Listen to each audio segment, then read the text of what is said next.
Gaming news today is all about the Game of the Year 2025 debate, and just when you thought it was calming down, each month this year it seems like a big game has dropped to add to the discussion. Now, many of us, really myself being one of these people, we feel that Expedition 33 is still the clear frontrunner and the most likely to win the prize and title of Game of the Year.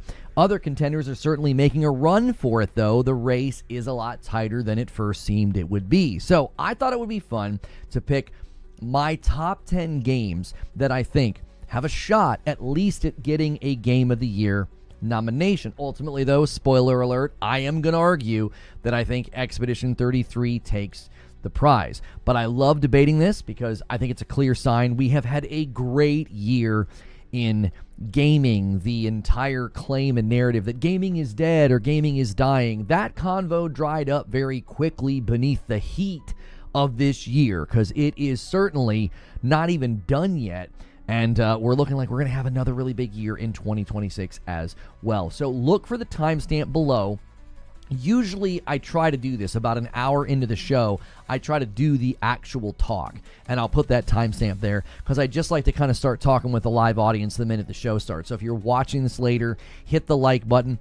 Consider subscribing to the channel. That's totally free to subscribe. YouTube has been a little funny lately. A lot of YouTubers are panicking a little bit.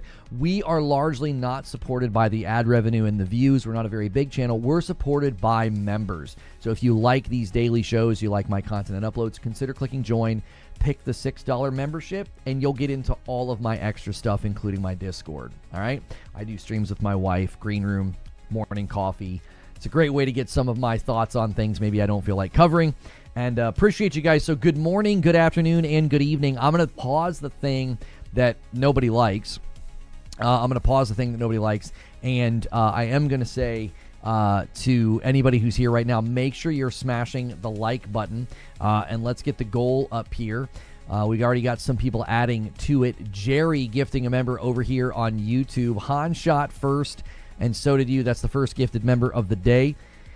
And remember, Purple, it's the last day for all those bonus subs. If anybody's been wanting to go crazy and gift members, you could consider doing that on Twitch today, because they are doing, as long as it's 5 or more, we have the chance of getting an extra 100 members. 1 to 100, you get something every time. Bareth Chosen gifts a member as well and gets us even closer to the next milestone of 175. Thank you so much. And Wired Rope's going to start things off with a 5-bomb over here on Purple, and he gets us one away. And guess what? Valorant's going to get us there with 2 extra singles. That 5-bomb became a 7-bomb. That's a great reason to go a little extra crazy today on Purple, as Valorant is just giving subs away. And that does support me, so thank you. Yes, because of the time zone differences, there are already Ghost of Yotei gameplay playthroughs out there. If you're not wanting spoilers, just be mindful of that. So, good morning, good afternoon, good evening, guys. Weigh in on the discussion. Where do you think all this is going to land? I do have a poll on the channel, and I want to say something that I said this morning in Morning Coffee. I actually think Yotei has a better chance at getting a nomination the more I've reflected on it, and the more that I've looked at the reviews themselves. So I can kind of start the debate this morning for us. The way that Yotei has been reviewed, if you take like the 9 reviews out of the equation that are like not great, those are actually, I think, a really, really small group, like 9. It's like maybe 9 reviews or something like that on Metacritic that are more tepid and not that strong. Okay, take those away. The remaining like 100 reviews are very positive. The way that people are talking about Yotei, the way the Digital Foundry is praising Yotei, we're even hearing the day 1 patch is going to make it look even better than it already did. They fixed some of those issues, like Andy Robinson for VGC reported on that. I think that's going to drive its votes way up, right? I think it's going to drive the votes way up. How are the scores for Hades 2? Hades 2 is doing very well, and I've got the stats here in my notes. Hades 2 is currently sitting at a 93. Now, it only has 71 reviews on OpenCritic, though. So, again, the quantity discussion is going to play a role. I know a game like Hades, people are going to wait to review it. Silksong also has a lower amount of reviews than some of the other games. Why? It's really hard, and a lot of the review outlets either didn't finish it, quit, or they're still working on it. So the harder the game, the more likely you're going to run into that. So that could certainly be playing a role. Guys, really quickly, if you haven't already done so, hit the like button. We've only been streaming for about 5 minutes. I did a very, very quick show open, so let's try to have some momentum there. That can help us meet more people today. Yeah, okay. I was just making sure that we were set on the right thing. I was like worried I was in a member stream or something. I was like, wait, did I set this up correctly? Disappointed Hades 2 didn't drop on PS5 day one, but I understand. Yeah, when the Deep Rock Galactic Survivor developer explained like why Deep Rock was coming to one console first after they finally got 1.0 figured out on Steam, I thought it was a very, very good explanation. I thought it made perfectly good sense as to why you see a lot of games don't go to multiple platforms. It is extremely complicated. It adds to the strain of the project. It's strange feature development. So I thought that was like really, really good insight from the guy at Deep Rock. And that's a pretty small game, and even they were saying, we want to be everywhere at the exact same time, but it's just not possible. It's not feasible if you want to have a decent, development pipeline. Yotei Day 1 patch might bump it up to be included. It's supposed to improve the game greatly. The thing that changed my mind about Yotei is how the review outlets are talking about it. Ignore the 9 reviews that aren't that great, okay? There's like 100 that are. That's a lot more, okay? So the vast majority liked it. If you read their reviews, the praise that they're giving it is of a very high level of praise. They're talking about open world evolution, amazing story, great graphics, improved and evolved combat. These are the things that are going to ring in their their head and their ear when it's time to vote. Thanks for the like reminder, working at my desk and you forgot. Yeah, we got to get the first 100 likes really, really quickly. That always helps us out. If you listen to the internet, remember all devs have to do is hit the optimize button. That's right. And they can be on every single platform. It was me, Lono. I changed your mind. You changed my mind, JC? You know what changed my mind? As I was writing my script for this last night, I was just reflecting on the praise from Digital Foundry, and then I was reflecting on the praise I was seeing on Twitter from some of, the more vocal people that are being like, it's great, it's excellent, it's, throwing around high praise. Not just, oh, it's good, yeah, it's a good sequel. The praise for the game is pretty high. And I thought, you know what? I think there's too many people that landed there for it to not get the nom. Like, there's so many of the outlets feel that way. I think they're going to feel more strongly about Yotei than, I think it's more likely that something like Donkey Kong might slip off. Like, Donkey Kong got high praise, it's got a great score, but I wonder if it'll be less memorable for people. Like, are they going to be like, yeah, that was a good game, we gave it a good score, but when it comes time to vote for Game of the Year, I mean, Nintendo has pull, Nintendo always has pull, and Donkey Kong's very likely to get the nomination.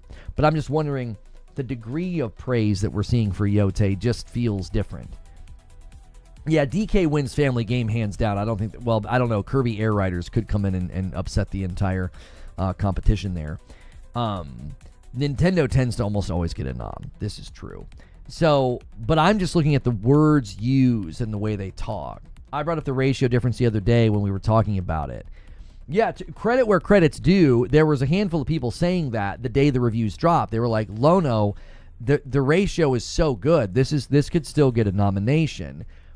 I was just going based off of the score, but what I failed to realize is if you remove those bottom 9, the score is unbelievably strong. And I'm like, okay, those bottom 9 aren't going to vote for it, but the remainder might. The remainder are very likely. Does that make sense? It's not like, oh, well, those bottom ones don't count. It's, well, we know those bottom scores aren't going to vote for it, so take them off. The remaining score really shows a very, very strong group of people that will likely vote for it, given the way that they're talking about it. So, yeah, if you guys have a Game of the Year list, if you've got games that you feel like are getting nom, feel free to put them in chat. I'll try to read as much as I can. Yeah, the ratio is very strong. Game Pass price hike. Yeah, I don't really feel like talking about that. I mean, we all kind of knew it was coming, so...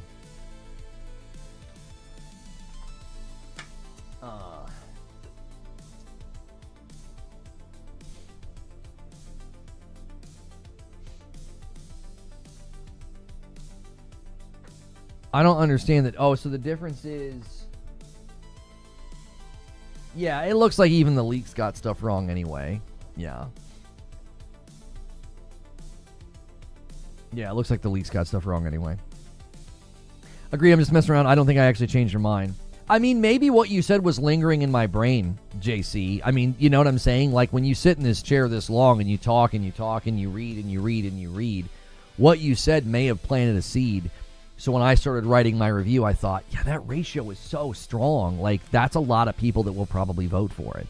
To me, it was more the candor with which Digital Foundry spoke about the game. It was also the way that the positive reviews were talking about Yotei. I was like, I think this gets a nom. I think this does. I think this lands a nomination. You know, it just the praise is too strong. Man, I think the platform's really messing up, guys. We're gonna have to put this stream on our backs. This is a very unusual. That nothing looks right to me. So do me a quick favor. If you've got a like to hit like, hit thumbs up. If you've got a membership to celebrate it. Renew, do something. That we are going to have to put this stream on our back. The platform did something funky, and we're basically not out there. And we can fix that on our own. We can fix that. So make sure you're doing all those things if you haven't done them yet. We're 11 minutes in, and it doesn't look right on my end. 30 minutes is just 30 is just the beginning. People will you're talking about that. I don't want to talk about that. My PC buds have read nothing but negative reviews about Yotei, so they're going to pass on it. But there aren't negative reviews. You can review D's Nuts. Thank you for the VIP Plus renewal from Zubair. We're at 177. I do owe a membership over here to Purple. And guys, remember, 5 gifted or more on Purple, we can get bonus subs. Valorant's just giving them away. Dad of Dads with the Prime. Thank you so much for 40 months over there on Purple, adding to the total. It's 10-4 right now. Just making things up exactly. Yeah, I don't think I saw any negative reviews. I mean, I saw reviews that weren't glowing, you know, but a lot of those were using like the 5-star scoring system. So like 3 out of 5 stars. That's not bad, but that's not glowing. It's just kind of like, it was fine, like, which is an interesting, given everything we've seen, that's an interesting response. But I do think some people just have open world fatigue. I think they have, like, you know, they have fatigue with a lot. They have fatigue with, like, samurai games or revenge stories. So, Wu Chang Fallen Feathers, I don't think Wu Chang gets nominated for, well, maybe action adventure game. I could see it getting nominated for action game, or not action adventure. I'm sorry. I could see it getting nominated for action, like action game. There's like two categories. So we're almost to 100 likes, guys. Really quickly, make sure you're smacking that button, smacking that thumbs up. He's agreeing with us and saying his friends are full of it. That's what I'm saying. Like, did you? I would have been, if I was in your position, I'd have been like, oh, what reviews did you read? You know. What did you read that you thought was so negative? Because I felt like we read the lowest scores for Yotei, and I didn't feel like we were reading anything negative. It was almost all positive as far as I could tell. Even the tepid reviews were positive. They weren't like negative. They were just like, they just took issue with certain things.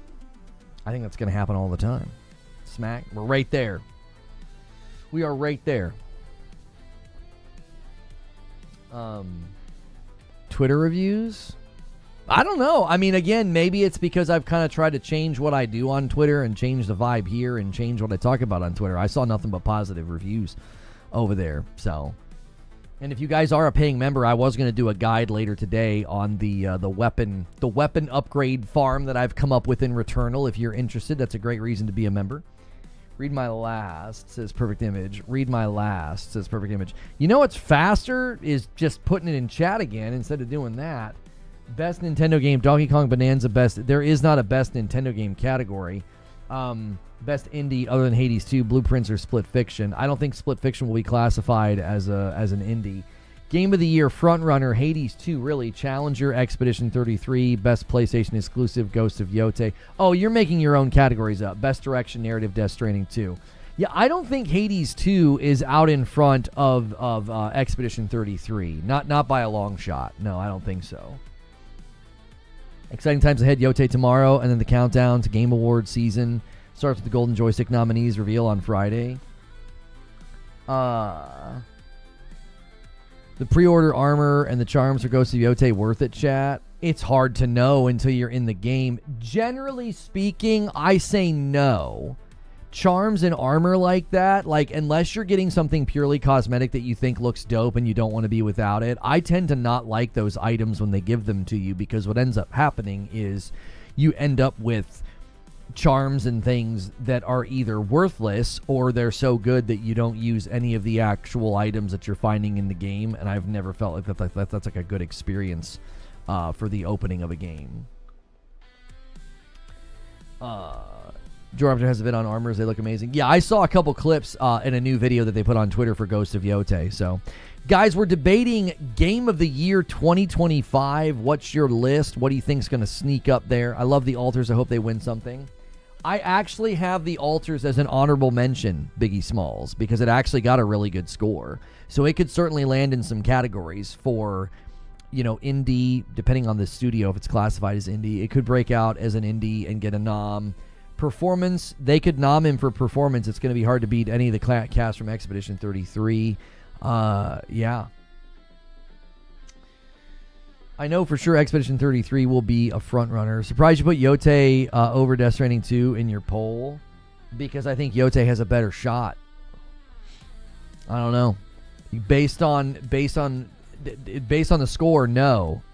Death Stranding is ranked way higher. Based on the way that the games have been talked about, and recently the way Yotei's been talked about, I think Yotei has a better shot. I don't know.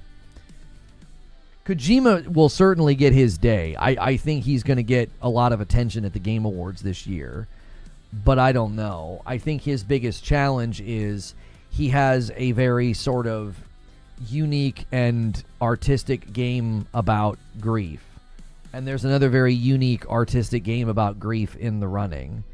And so that could end up hurting him. People could feel like they're picking between the two, and they end up leaning more towards Expedition 33. Yotei's in sort of its own field this year. There's not really anything on the battlefield competing with Yotei. You know, even like Hades 2 and Silksong could be competing with each other in the minds of the voters, because they're going to think they're not similar games, but they're in kind of a similar category. They're in kind of a similar standing. You know, the sequel to a game that sort of became a cult classic and sort of grew this grassroots movement of support. Now, AC Shadows won't get nominated for anything, I don't think. I don't think Yotei's competing with AC Shadows for like Game of the Year nom or Action Game nom. No, they're not even in the same hemisphere. And I liked AC Shadows quite a bit, but I don't think AC Shadows is getting nommed for anything. I mean, it maybe gets a nom for action and action adventure. Those would be the only categories I'd see it even potentially getting. And I don't look at it as it doesn't seem like it's even remotely competing with Yotei as far as like critical reception is concerned. The critical reception of Yotei is significantly stronger than AC Shadows, which is gonna probably lead to more votes for Yotei over Shadows. Again, this is just a prediction that I'm making based off of my observation of trends, and a little bit informed by my own opinion. Excuse me. Like, AC Shadows was fun until it wasn't. I feel like Yotei, I'm going to play it until the wheels fall off and the sparks are flying. Like, I'm not going to be able to put the game down. I just generally know that about myself. So that's a little bit of my bias showing. But if you just look at the critical reception and the scores, I don't think that AC Shadows is a contender against Yotei for really anything. I think Yotei will outshine it quite a bit. I know there's clips of like the water comparisons on Twitter. I mean, that's just a rage grift, right? Like, water is not going to make or break. And I even said yesterday when we were looking at the comparisons of Yotei and Tsushima, I said, yeah, obviously the water is probably the weakest part of Yotei, and I commended the water in AC Shadows. I said, that's one of the best looking things in AC Shadows. I would commonly come to Rivers and be like, oh my gosh, this looks incredible. But I think in general, the way that these games work and the way that the voting works, there just seems to be a lot more in Yotei's corner. given the high degree of praise it received. I've kind of changed my tune. I thought, yeah, Yotei's not going to get a nom. 87's incredible, right? It's higher than Tsushima got, it's standing very, very strong. But it's the degree to which it's been praised and the language it's been used that makes me say, yeah, this thing's getting a nom. And I'll go through my top 10 list here in about 40 minutes. So, guys, as you're coming in, I want to know what you think the game of the year 2025 is going to be. GOTY 2025 debate. That's what we're doing today. And Expedition 33 in many people's mind is the front runner, but there's a lot of disagreement, My top games purely from enjoyment, not on other metrics, says Jaggy. AC Shadows, Kingdom Come Deliverance 2, Expedition 33, Death Stranding 2, 5 will probably be Yotei. What an incredible year if you listed games that you're like, well, based on my personal enjoyment, and almost all of them are worthy of the Game of the Year nomination, right? Kingdom Come Deliverance, Expedition, Death Stranding. We know Yotei's likely to get one. Like, come on. Yeah, Split Fiction is on my list. Split Fiction.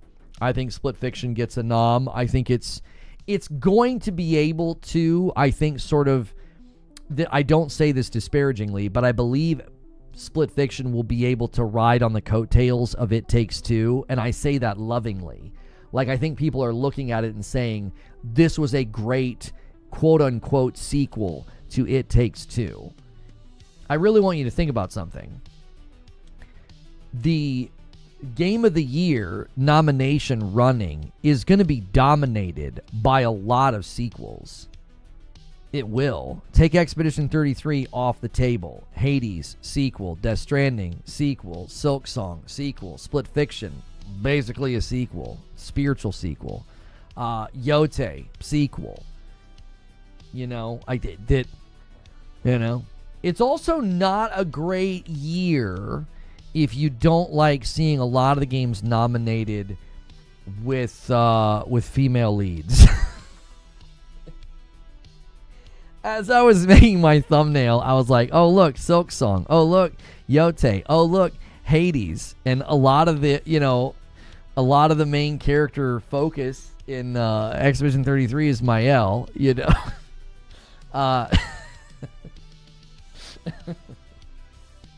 I was like, oh, wow, this thumbnail is very feminine. It's a good year for the ladies. It's a good year for the ladies. Is that Tooth character a girl? I mean, the vocalization sounds like a girl, and she's wearing a dress, so probably.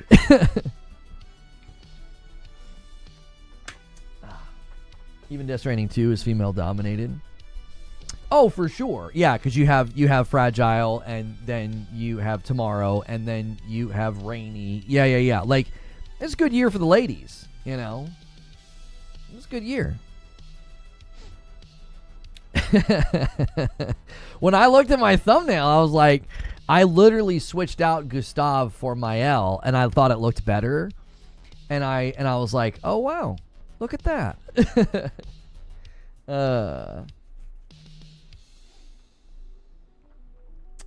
You're very woke year. That's right. Very, very woke year. Did you see? Yes. I've seen the issue with Game Pass price hike, guys. I don't have any desire to talk about that. We all kind of thought it might show up. That's all I have to say, is that we all kind of thought that was a likely outcome and likely future. Yeah, Hades 2. Yeah. So a lot of sequels, and a lot of ladies are dominating the Game of the Year discussion, which really goes to show you that sequels aren't the devil, and you can have a killer game and play as a woman. It won't hurt you, I promise. I promise it won't hurt you. Female leads have been going on for a very long time. Woke is not even a real word, especially with the new definition of it. Yeah, I am trying to. Thank you, Dead-Eyed Survivor. I just paused them. If they ever hit, guys, let me know and I'll hit pause. Whenever I pause them, it's a great time for everybody to take a quick second and hit the like button. Who's going to win best performance? Probably somebody from Expedition 33's cast. The the voice actor for Mael, which is what, Jennifer English. Wait, who voices Mael? It's not Jennifer English. Who's she voice? Does she voice? I forget who she voices. Lune? Troy Baker? No. I mean, Troy Baker will likely get a nomination. It is Jennifer for Mael. Yeah, then she'll likely win. I think she's probably front runner. Charlie Cox did an incredible job as Gustav, but Mael has more powerful scenes than him. She has a couple of scenes that are very, very spectacular. So I imagine she's the front runner. If Expedition 33 didn't exist this year, Troy Baker would probably snag it for what he did for Indiana Jones, because it was really impressive. Norman Reedus? No, I don't think so. Oh, I'm muted again in Discord. Okay, sorry, Discord. I thought I unmuted earlier. That's weird. Troy for Death Stranding 2 or Indiana Jones? Oh, gosh, yeah. Troy could get nominated twice. Oh, my gosh. I didn't even think about that. Yeah, his performance as Higgs is arguably even better than his rendition of Indiana Jones. Indiana Jones is impressive as a talent because he's channeling another person, like a real person that we can sort of like, you know, compare him against. Higgs is an incredible original performance. So like he could probably, he may get nominated twice because there's 6 votes. I think 3 of those votes are going to be Expedition 33. I think you're going to see Ben Starr, Jennifer English, and then Charlie Cox. Maybe even Andy Serkis. Like they may snag 4 of the 6 slots. And then Troy Baker could get the remaining 2. Troy Baker could get the remaining 2. You know what I'm saying? Do you think Outer World 2 stands a chance to steal a bid for Game of the Year? No, I don't think so. From what I've seen, it'll be a fine game. I don't think it will be a bad game, but I don't think it's going to like kick the door in and have a high enough score to be in the conversation. No. It looks fine. Expedition 33 Game of the Year and the soundtrack was amazing. A $5 super chat from DP Sage. Off topic, but have you talked about the Chinese Ananta game before? I don't know if you missed it or not. Expedition's going to win for sure. Yes, I have seen the Ananta game, which is GTA, Spider-Man. I don't even know. Mighty Keith had a good video where he showed everything that the game had basically stolen. I don't even think PlayStation cares. I think PlayStation's like a part of the marketing, and it's like it literally has directly stolen from Spider-Man. I mean, animations are 1-to-1. It's bizarre. Ben Starr is in Expedition 33. Yes. Yes, he is. I want Sven Vinky to have his own balcony box seat in the VGAs and give his blessing to every Game of the Year winner. I don't think there was a weak link in the Expedition 33's cast. No, there certainly was not. If you guys haven't hit the like button yet, do me a favor and do that. YouTube did something. I can always tell when the platform's acting bad, and a lot of people were showing up today saying they couldn't find my videos. So always wonderful when we have zero control in folks who want to see the content being able to see it. So help me out and hit the like button and gifts to members. We're basically streaming to the core audience that is here every single day. It's like we're not on the platform right now. I'm hoping they're rectifying these problems. It's been very, very frustrating. I've tried not to focus on it. I don't like to do the thing that so many other channels did where they were like, we're dying, help us. Like, we just kind of kept keeping on. But dear Lord, we're not even in existence on the platform right now. Does she do the Japanese as well? I'm not sure if anybody has said if Erica did the voice for the Japanese. I don't know if that's been said. Officially furloughed, able to play Yotei tomorrow at launch. And then I'm going to Japan on Monday for vacation. Yeah, our neighbor was waiting to see what was going to happen with that, Sean. So he's DOD though, so I think even if he gets, I think he's safe. But yeah, definitely going to be taking a bit of a. He's going to take an unplanned vacation. If Eric gets nominated, it gives me hope that Young Ya can get nominated for Kiryu.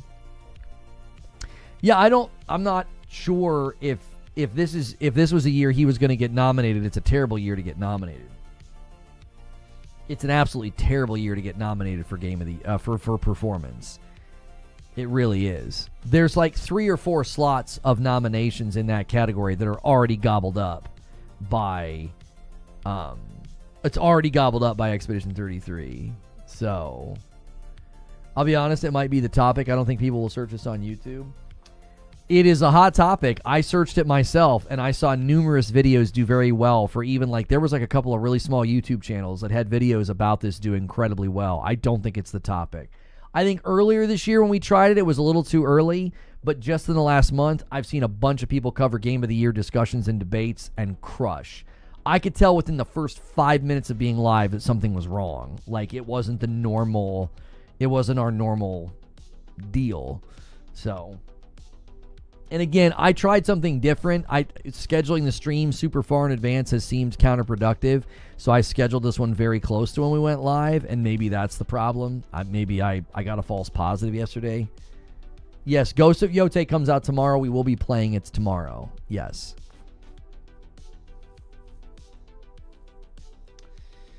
Trying to make sense of all this stuff. Are we discussing that tomorrow? No idea what's going to face me when I log in later.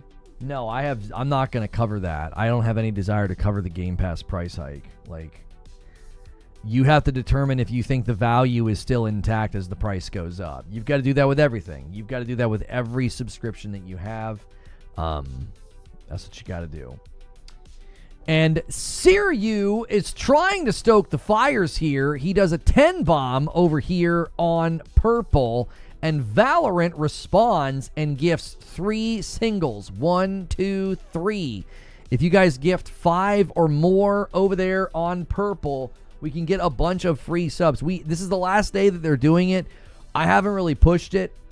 I know it can be a big distraction when we do that, but if I'm telling y'all, if you like supporting, and you typically support on YouTube, today's the last day to go crazy over there on purple, and it's just extra bonus subs from another company, from Valorant. They're just doing it as like a spiff. So huge way to support right now. How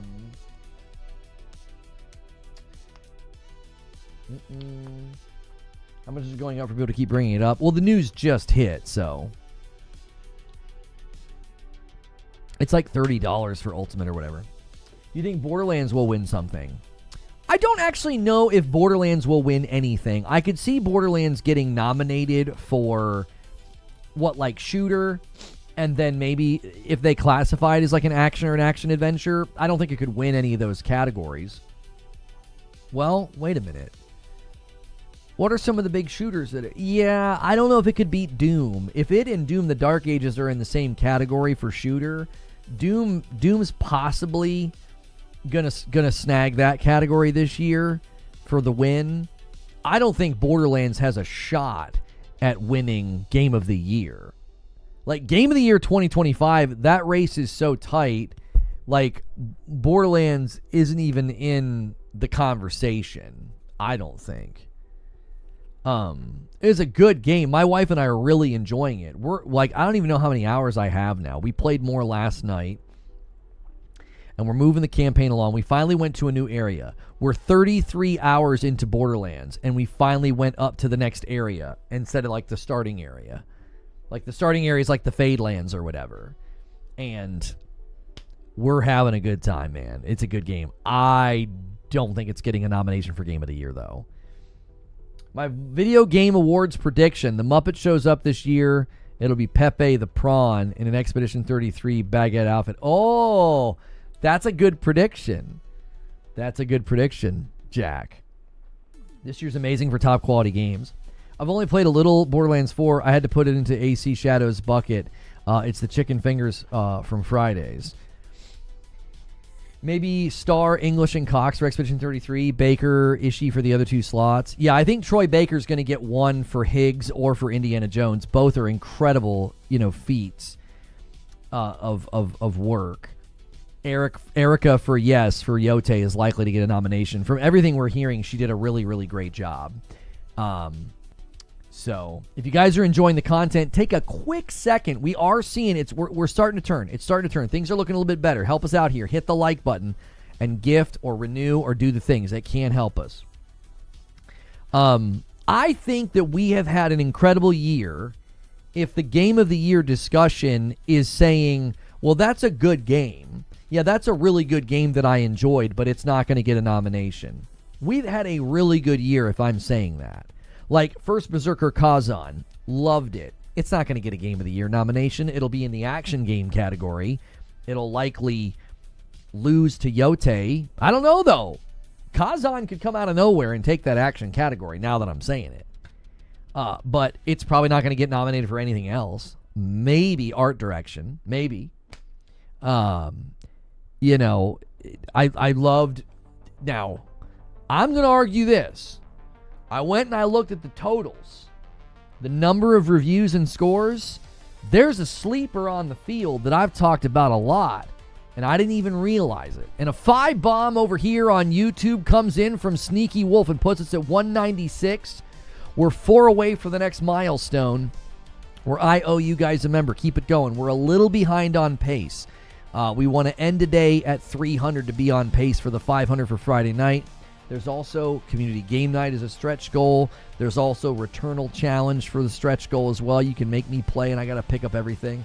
See if I can actually win. There's an action game and there's action adventure. Yes, JC guessed it. The game that I've been talking about a lot that's a sleeper that I hadn't even considered that could sneak into the nomination list is Shinobi Art of Vengeance. It has a ton of reviews and a really strong score. Like a really strong score. You wouldn't guess it. Shinobi Art of Vengeance has an 88, so its score is higher than Yotei on OpenCritic. It has 124 reviews. Shinobi Art of Vengeance crushed it. Like, crushed it. It has more reviews than Silksong. Now, Silksong's a difficulty thing that's probably playing a role. Risic with the single gifted comes in and stokes the line a little bit to get us to 197. Shinobi Art of Vengeance is standing in a really, really strong position to get a handful of noms, honestly. And it could sneak in. It really could. A lot of people could vote for it. That's a lot of outlets. That's a lot of reviews. Like, Silksong presently... Just a way of comparison, Shinobi has 124 total reviews. Silksong has... I'm looking at my document here. Hollow Knight Silksong, 85 reviews. Only 85. 85 to 124. So, like, I'm telling you, that could play a role. That could play a role. You're not going to get people to vote for it if they couldn't beat it and they quit. Tsushima was nominated in Action Adventure in 2020. Yotei will probably be in the same category. If Kazan is in the purely action category, it has a chance. That's actually a good point, Edward Hulse. That's a really good point. Guys, take a really, really quick second and double check the like count. If we can hit 200 likes super, super quickly here, it'll make a big difference. It really, really will. I'm going to do it myself. I'm just going and hitting it. Thank you. You want to win, you need to have reviews. That's right. What are you choosing between Shinobi and Kazan? If Shinobi and Kazan are up against each other in the action category... Oh my gosh, I could make a case for both, Trill. I really, really could. My initial instinct was to go for Kazan and to say that its combat system was pristine and very, very well built. I've not had a game feel so responsive and good since, Stellar Blade and Sekiro, and even Tsushima. So Kazan's up there with the best of them. Shinobi is also absolutely stupendous. Combat, the ability to rack up insane combos, the platforming. It is a very, very good game. Man, that's a tough one if Kazan and Shinobi are against each other. Kazan wins against every game this year for action. Yeah, my gut and the magnetism in my mind was, Kazan's the pick. Kazan's the pick, but Shinobi will certainly put up a fight in that category because it is also very excellently designed. I knew it was going to be tough for you. Yeah, they were both just so good and so enjoyable. I think the easiest acting performance win will probably be Tash from Dragon Age. Yeah, for sure. For sure.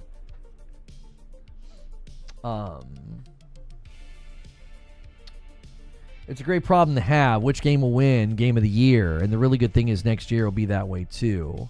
I like that, like, every category we're going to look at: performance, incredibly tough fight; action game, incredibly tough fight; action adventure, incredibly tough fight; soundtrack, incredibly tough fight. What about Night Rain for live service? People are sleeping on Mind's Eye. Like, literally, in the most literal sense, yes, people are sleeping on Mind's Eye. They're falling asleep while playing. Shinobi's combat is just as responsive and arguably more stylish. That's what I'm saying, Lobo. It's a really tough call. That's a really tough call to pick between the two, because they really are both just excellent games. They really are. This generation is bad, eh? Oh, it's so bad. Gaming's cooked, dead, dying. Consoles are dead and dying. Yeah, it's all bad. Everything about gaming is bad. Except for, the actual games that have come out and have been incredible. And it'll be one of the... this will probably be the most watched Game Awards ever, because there's going to be so many interested fans in who wins because the games have been so popular. You know what I mean? Everyone's sleeping on Kirby Air Riders. That's right.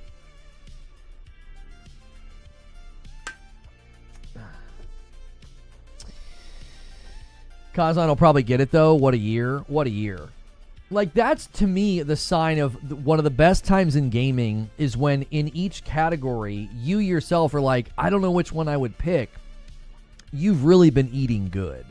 When I played Expedition 33 and Death Stranding 2, and I'm going to be playing Yotei, and I'm like, any one of these could win and I'd be thrilled. I loved Death Stranding 2. I really loved Expedition 33, and I'm anticipating really loving Ghost of Yotei.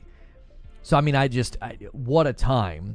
When you yourself can't even really pick. You're like, I don't know. They're all, everything I've touched has been so good. Even a game that I put down, I will celebrate if it does well. I don't have anything personal against Silksong. Frick those runbacks.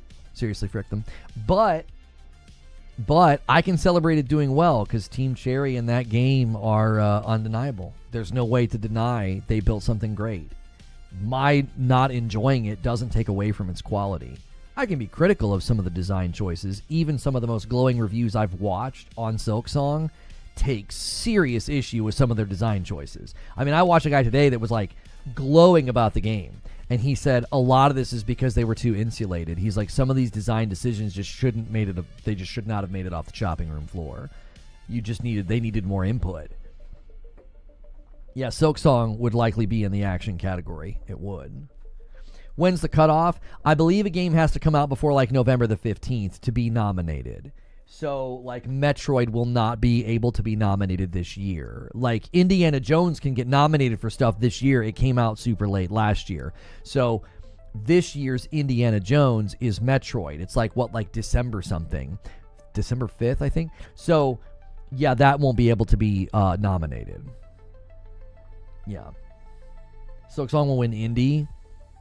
Yes, it'll win the indie category. Breakout indie will... I don't know if they're going to classify Expedition 33 as an indie. If they do, then it will win Breakout indie. If they don't, then it'll go to Blueprints, I think. Or Shinobi. It'll probably go to Blueprints. Blueprints is higher rated and kind of took the world by storm. So Breakout indie. Hades has got indie. Over Silksong... I don't know. You know what the biggest problem is going to be for Hades, Fuzzy? It's not going to get enough reviews because it's a rogue. It's going to suffer from Returnal Syndrome. I already went and checked the review count. It's not going to have enough. I think Silksong's going to end up with more.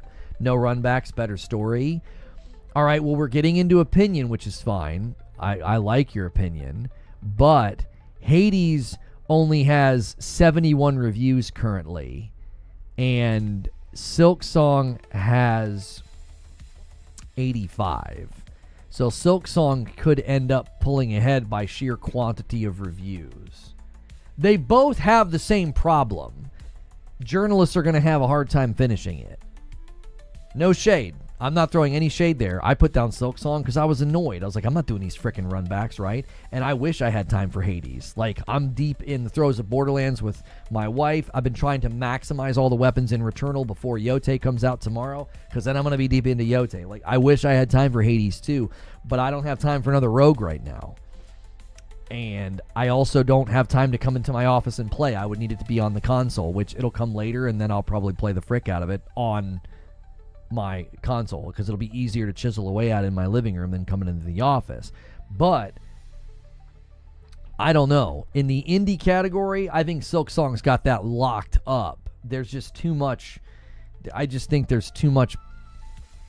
I don't know. There's too much prestige, respect, and notoriety around Silksong. Hades is there and crushing it.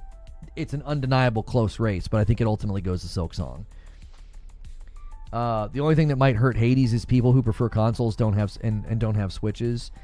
If you look at review totals, PlayStation's a huge portion every time, so that being absent will hurt it, yes. You won't have any of the PlayStation-centric outlets, thinking as fondly as they probably do about Silksong. We need biggest lie of the year category. Mind's Eye would take the cake, right? If you guys are just tuning in, thanks for being here for the Game of the Year 2025 predictions and debate. So we're doing GOTY 2025 predictions. If you want to make your own predictions, put them in chat. Also, take a quick second and hit the like button. That'll help this video find more people. If Hades 2 is not on other consoles, I've been playing it on my Switch, and I've loved it. Yes, it's not on Xbox or PlayStation. It was a Steam Switch 1 and Switch 2 exclusive at launch. Or is it just Switch 2? Can you play it on Switch 1? What am I thinking of? Am I thinking of Hades? There was something that hit Switch 1, Switch 2, and PC as well. It wasn't just Hades. Something else did that recently. It probably doesn't run all that well on the Switch 1. It does on Switch 1. Were they able to lock in 60 FPS on the Switch 1? I can't imagine playing Hades at 30. Ugh. It's crazy it's not on PlayStation or Xbox. The guy from Deep Rock Galactic Survivor spoke on this recently on, when they did their 1.0 launch, it came to Xbox and nowhere else, and it's a perfect game for Switch 2 and PlayStation, and he just said that it really, really complicates development. It's on Switch 1. Yeah, it had 4 people review it on Switch 1. Okay. Not many reviews that were very high on Switch 1. Okay. It's 120 FPS on the Switch 2. Okay. I'm curious what they got performance to do on Switch 1. I would watch the crap out of that. Popcorns galore. What would you watch the crap out of? I don't think Game of the Year hits the same as it once did. Now we all get Game of the Year editions or tons of games, although one game is chosen as the official.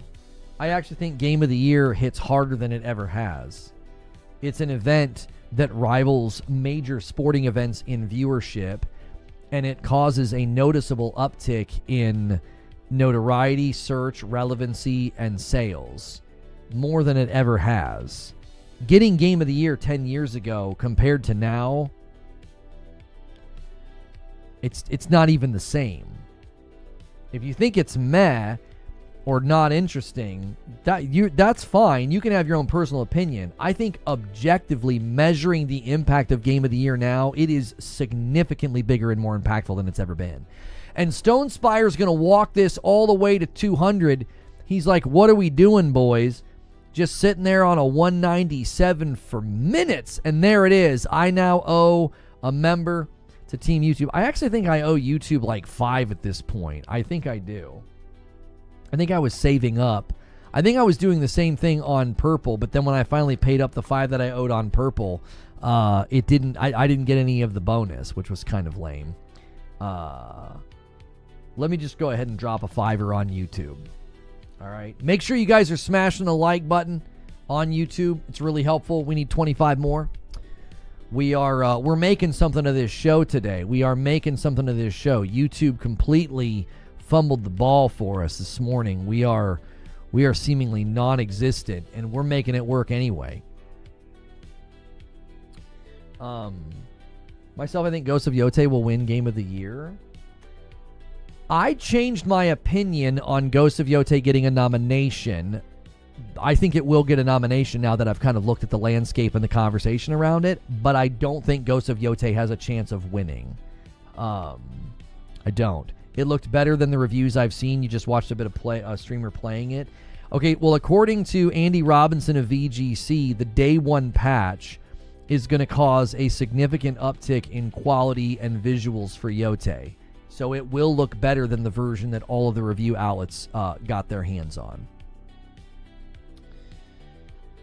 Ghost will win. They want the actress up there. That doesn't make an ounce of sense. The way the jury process works, they don't have any control over the results. A lot of people thought that was going to happen last year with Black Myth, that like they were going to play some sort of a viewership political angle since they had an enormous turnout on, Billy, people watching from China, and they didn't. So whoever this proverbial they is that you're talking about, there is no possibility for that level of manipulation to happen. Yotei does not have a chance of winning over Hades 2, Silksong, and Expedition 33. It's got three giants in front of it. I just don't think so. Yotei getting a nom will be an enormous honor, given how competitive this year is. This is one of the hardest years to probably get a nomination. So if Yotei gets a nom, that is a huge honor, given that it's an 87 and there's other games with higher scores, okay? There's no way it beats Expedition 33 and Hades 2 and Silksong. Those are your three frontrunners right now. I would even say Death Stranding 2 is in front of it because of the notoriety and respect that Kojima demands. Like, I think your four almost unbeatable horsemen, your four horsemen are, four, Zubair. I think your four are those four. I think they're almost unbeatable. Anybody that's not in that four is just going to be lucky to be included. I think Yotei will win something. One or two categories maybe, but I think Yotei being honored in that group will be an award in and of itself. To be nominated this year for Game of the Year is going to be an honor within and of itself, I would say. I heard Sony bought out the last Game Awards. Yeah, and I heard that all sorts of things growing up, I heard kids were dying in the ball pit at Chuck E. Cheese. I heard that if you flashed your lights at somebody on the street, they'd follow you and kill you. We've all heard plenty of things. There's no evidence. There's no anything that would point anybody to believe that Sony bought the last Game Awards. That's an absurd notion. Nobody could come to grips with what Astrobot did, so they had to come up with conspiracy theories, I guess. Like, legit, the judges were Sony employees. So if somebody told you that the judges were Sony employees, you likely were talking to somebody that's not honest. There aren't judges. There are no judges. It's a jury process, and there's over 100 or something participants across a litany of outlets and the globe itself. So whoever told you that is just a liar. There are no judges. There's a jury process, and then they vote.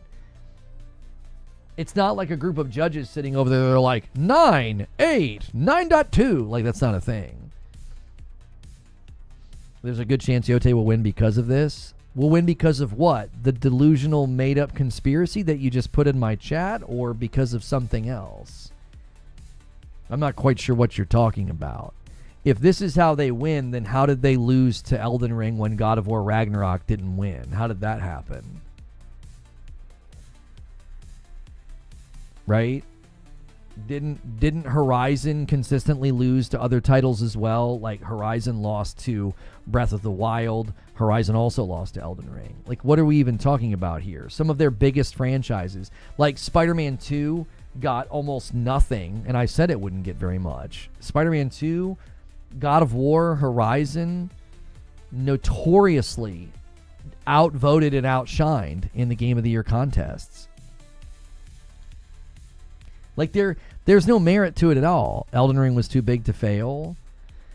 So the interesting thing is that if you remove your conspiracy theory from the conversation and you look at Elden Ring and you look at Baldur's Gate and you look at Astrobot, you look at games that have won in recent years and you look at their scores, you look at the overwhelming praise, then your argument would then be the same for all of them, right?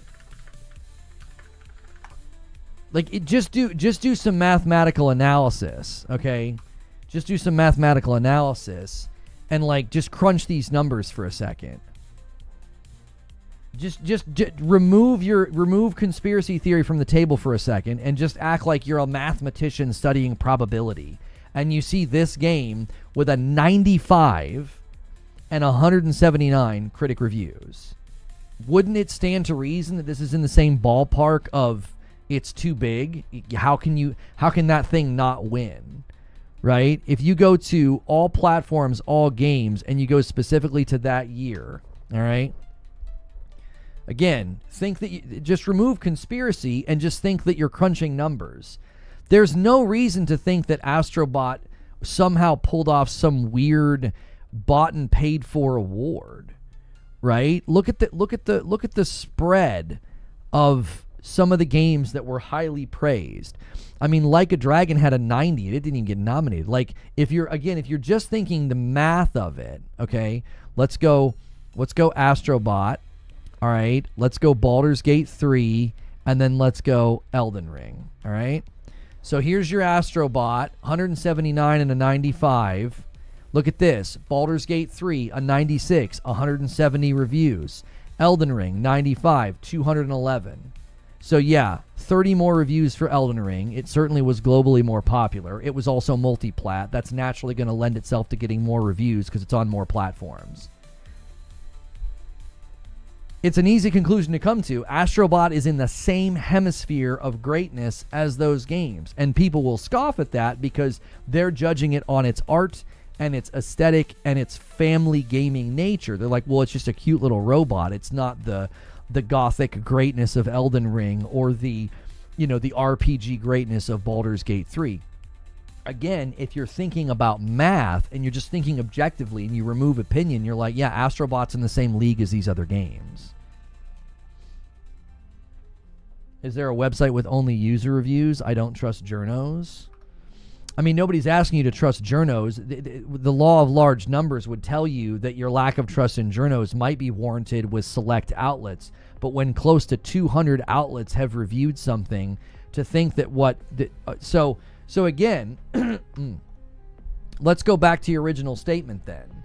You said Elden Ring was too big to fail. Do you now disagree with yourself? I don't trust journos. Let's say you and I agree and we don't trust journos. I guess we have a reason now to refute your earlier statement that Elden Ring was too big to fail because we can't trust this score. You just completely invalidated the standing of Elden Ring within the voting process. So what's your position then? Is your position that Elden Ring was too big to fail, or is your position that journos are not to be trusted? You only seem to invoke journos not being trusted when it's Astrobot. I think you just got me. You're damn right I did.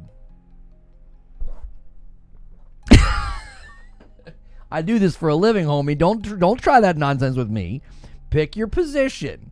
So if you're like, oh my gosh, Elden Ring is so big, can't fail. Well, Astrobot's in the same category, brother. I'm using your parameters. And you're taking it with stride, and I respect that. But I'm using your parameters. If Elden Ring's too big to fail, Baldur's Gate 3 was too big to fail, Astrobot's in the same dadgum category. So you don't need conspiracy theories. That's why I'm saying, like, if you remove that bias and that conspiracy theory and you just look at the math, you're like, yeah, I mean, Astrobot was just universally praised. I mean, people absolutely loved it. Now, subjectively, you might think it's boring. That's fine. We're not talking about subjective, like somebody might think Elden Ring's a masterpiece and they might think Baldur's Gate 3 is boring, or vice versa.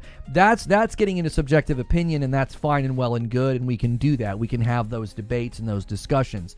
Within the realm of the prestige of the award, how the awards are nominated, how the winners are, typically the ones that win, and you look at the numbers, it typically adds up. I've never watched somebody win and thought, how did that happen? Like, Black Myth Wukong getting nominated, I was able to reason my way to like, okay, maybe when all these outlets sat down to nominate, they thought that Wukong was bigger than the score, like it had kind of had a bigger cultural moment that deserved recognition, even if Steve at IGN didn't like it and Bob at Game Informer didn't like it. Maybe the rest of the staff thought highly of it. Wukong's the only game I've ever seen nominated where you're like, how the frick did that happen? Because of the score and the way that the gaming press kind of reacted to it. It wasn't that strong, and then all of a sudden it got nominated. It's like way down in the rankings. So if you want to buy into conspiracy theories, there's actually more mathematical reason to think that there was something else going on when Black Myth Wukong got nominated. Like, I don't know, one of the largest countries in the dadgum world's going to be watching, and it's a game that they have largely celebrated and supported. But I'm not saying that's what happened. I'm just saying there's probably greater cause to think something was going on there than to think that, like, Astrobot won because PlayStation bought the results. Like, let me just show you what happened last year, all right? Where is it? I can't even find it. I can't even remember where it ranked. I'm trying to get the visual. I think is really impactful, personally.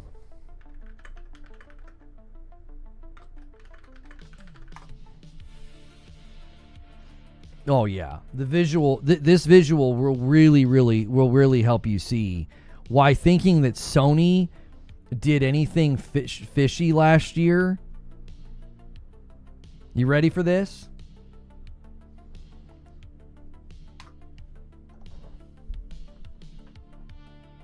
So this is the bottom of the top 100 games on OpenCritic the year that Black Myth came out. Do you want to know what happened after all the scores from that year and all the dust settled? Black Myth's not even in the top 100 because it has an 82.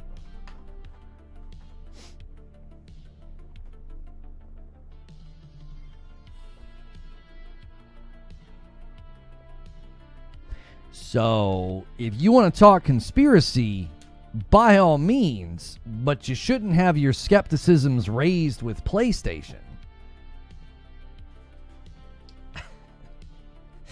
I mean, come on. I'm not saying anything happened. I'm just saying that if you're into conspiracy theories, you should be a lot more suspicious of the fact of the game that wasn't even in the top 100 games, according to the outlets that vote. These are the outlets that vote. I'm not talking Steam reviews. I'm not talking PlayStation user reviews. I'm talking the people that vote. This wasn't even in the top 100. Right? And what Eugene's pointing out, 81% critics recommend. Do you want to see what the number was for, I don't know, the games at the top? 99% for Astrobot. 99% of the critics recommend it. Do you see? So you want to start talking about conspiracy theories and PlayStation bought the judges. Black Myth wasn't even in the top 100, boys. And it somehow managed to get up there. Like, again, Baldur's Gate 3, 96 with a 98% critics recommend.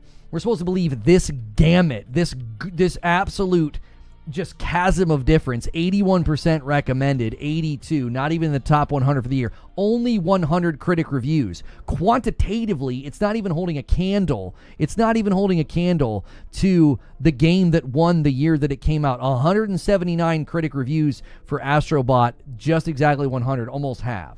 How was it nominated then?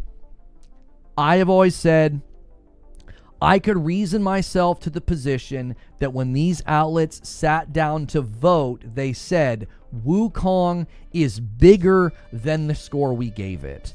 It's huge. The users have spoken. It's a great game. Think about it. If you're at IGN and there's 3 people saying, I actually think the game's amazing and deserves a better score than the one that you gave it, I think we should vote for it.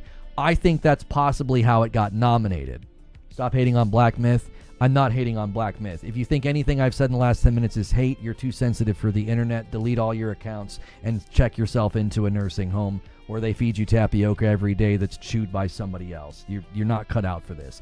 Seriously, none of this has been hate. It's just basic mathematical analysis of where Black Myth landed, how many reviews it got, and somebody saying, well, PlayStation bought the judges and that's what happened with Game of the Year. And it's like, no, basic math would tell you that Astrobot was at the same level of Baldur's Gate 3 and Elden Ring.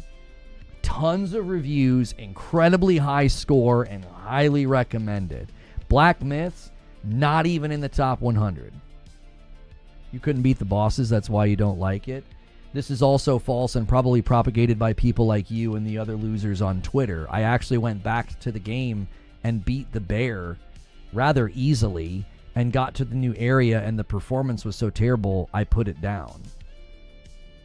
I mean, I know that doesn't really jive with the false narratives about me that people like you obviously latch on to, but that is not why I put Black Myth down. I literally reinstalled it on my PS5 Pro, hoping that the PS5 Pro would improve performance. I beat the bear on, like, my 6th try or something, and went to the next area, and it looked like a slideshow. And I'm like, I'm not going to play this. This looks terrible. Yes, somebody who beat Elden Ring and Sekiro is like, I can't hang with Black Myth. They fixed it. They did not fix it. They've not addressed the fact that it uses frame gen to double the frames on console. It's a 30 FPS game, and they use frame gen to double the frames, which causes input latency and dropped inputs. I know everything I'm saying is hard to hear when you're on the defense force for Black Myth Wukong, because you'll classify what I just said as hate when all I've done is speak in facts about the game. This is a factual statement. This is not opinion. That's how the game runs on console. You beat it 3 times, no problem. I have no concern at all with what your experience was in a game. I've been covering games for 10 years, and a developer will acknowledge performance issues, stutters, and glitches, and people will be like, I didn't have a problem. I don't care. I don't. We're not talking about, and again, I just said moments ago, your subjective opinion is not a matter of what we're discussing. We're discussing the math behind votes and who wins in Game of the Year, okay? And if you look at Black Myth, the year that it got nominated, something anomalous happened because it doesn't have the highest recommendation threshold on OpenCritic, and it wasn't even in the top 100 games that year. And the outlets that vote are the ones that give it that score. So mathematically, it's outside the bell curve. It doesn't make any sense. Something else happened. If you want to classify anything I've said in the last 20 minutes as hate, you're no different than the people that false frame me and misrepresent me, because instead of just listening to what I'm saying and seeing it as basic analysis of the numbers that goes into the process, you're thinking that I'm on some kind of a crusade against the game or something. Everything I'm saying is factual. And I've always said, I don't think there was any kind of a conspiracy afoot. I think the review outlets got together and were discussing what are the games of this year that we think should be voted for. And I think Black Myth won the conversation. And they said, listen, even though we didn't give it the best score, it's clearly a game worthy of note. Look at its numbers, look at its user scores, look at its sales numbers, look at the player counts. Clearly this thing deserves some notoriety. And yet it was still nominated. Right. If you were here for the entire conversation, instead of coming in and false framing and falsely describing what I'm doing because someone hurt your fee-fees about a game that you like, you would have heard me say that. That, look, I could reason myself and argue my own brain to the place of being like, yeah, like Black Myth got nominated because they all sat around and talked about the impact, size, and notoriety of the game, and that goes and extends beyond the actual score that it got. I was merely pushing back against the notion that somebody was trying to claim, well, I heard PlayStation bought the judges. There are no judges to be bought. It's a jury process. And second, if that were the case, then you would have to be able to find some sort of a mathematical anomaly. Like, Astrobot is right there in step with what scores and recommendations were for Baldur's Gate as well as Elden Ring previous year winners, meaning it's right there within the mathematical probability of winning, and Black Myth is not. I was showing the enormity of the difference. That's all I was showing. There's a massive difference between Black Myth getting nominated and Astrobot getting nominated. And the reason I did that is because one of the purveyors of these conspiracies were the people that were so diehard for Black Myth. They thought everything was a conspiracy and some sort of an agenda against the game, all linked back to a stupid, poorly written, poorly researched hit piece from IGN by Rebecca Valentine. She writes terrible pieces. She did a puff piece for Bungie back when they had their own misconduct crap that they were sweeping under the rug, and she helped them with the PR because it's good to stay in Bungie's pocket, I guess. And then she wrote a terrible, awful, terrible piece on Black Myth, and then everybody turned it into a cultural battleground. And so if Black Myth didn't win, it was rigged, there's a conspiracy going on.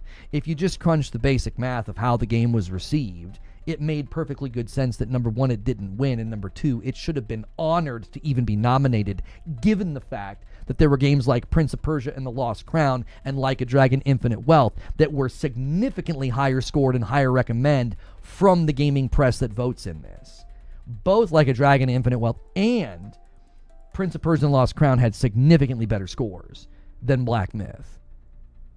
So if you want to believe that there was some kind of an oddity that year, it wasn't that it didn't win, it was that it got nominated to begin with.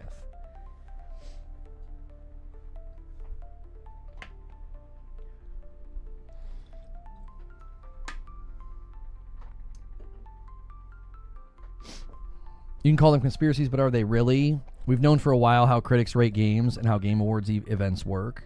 So what you've just done is you've presumed a negative headcanon that's not been proven and therefore is not compelling in the discussion.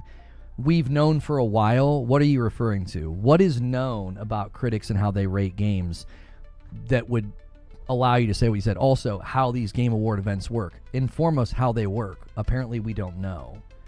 You're presuming some negative headcanon that's been unproven and is therefore not very compelling. Like, argue me to your position. What do we know? What do we know about critics and review outlets? 170 people review a game and it's got a great score and wins an award, and you're like, yeah, but we really know what's going on. Well, what? What is it? What is this thing that you know about? I'm going to keep coming back to the law of large numbers. When like 150 outlets review a game and it's got a 95, I would say that's probably a pretty good barometer of, or I always say approximation. That's a pretty good approximation of where that game's landing within the general public's view as well, and also where it's going to land within the realm of awards. Sven, I don't think I saw this. Sven renewed with the Prime over there on Purple. Boom, 201. That's an Agent of Chaos. Thank you so much.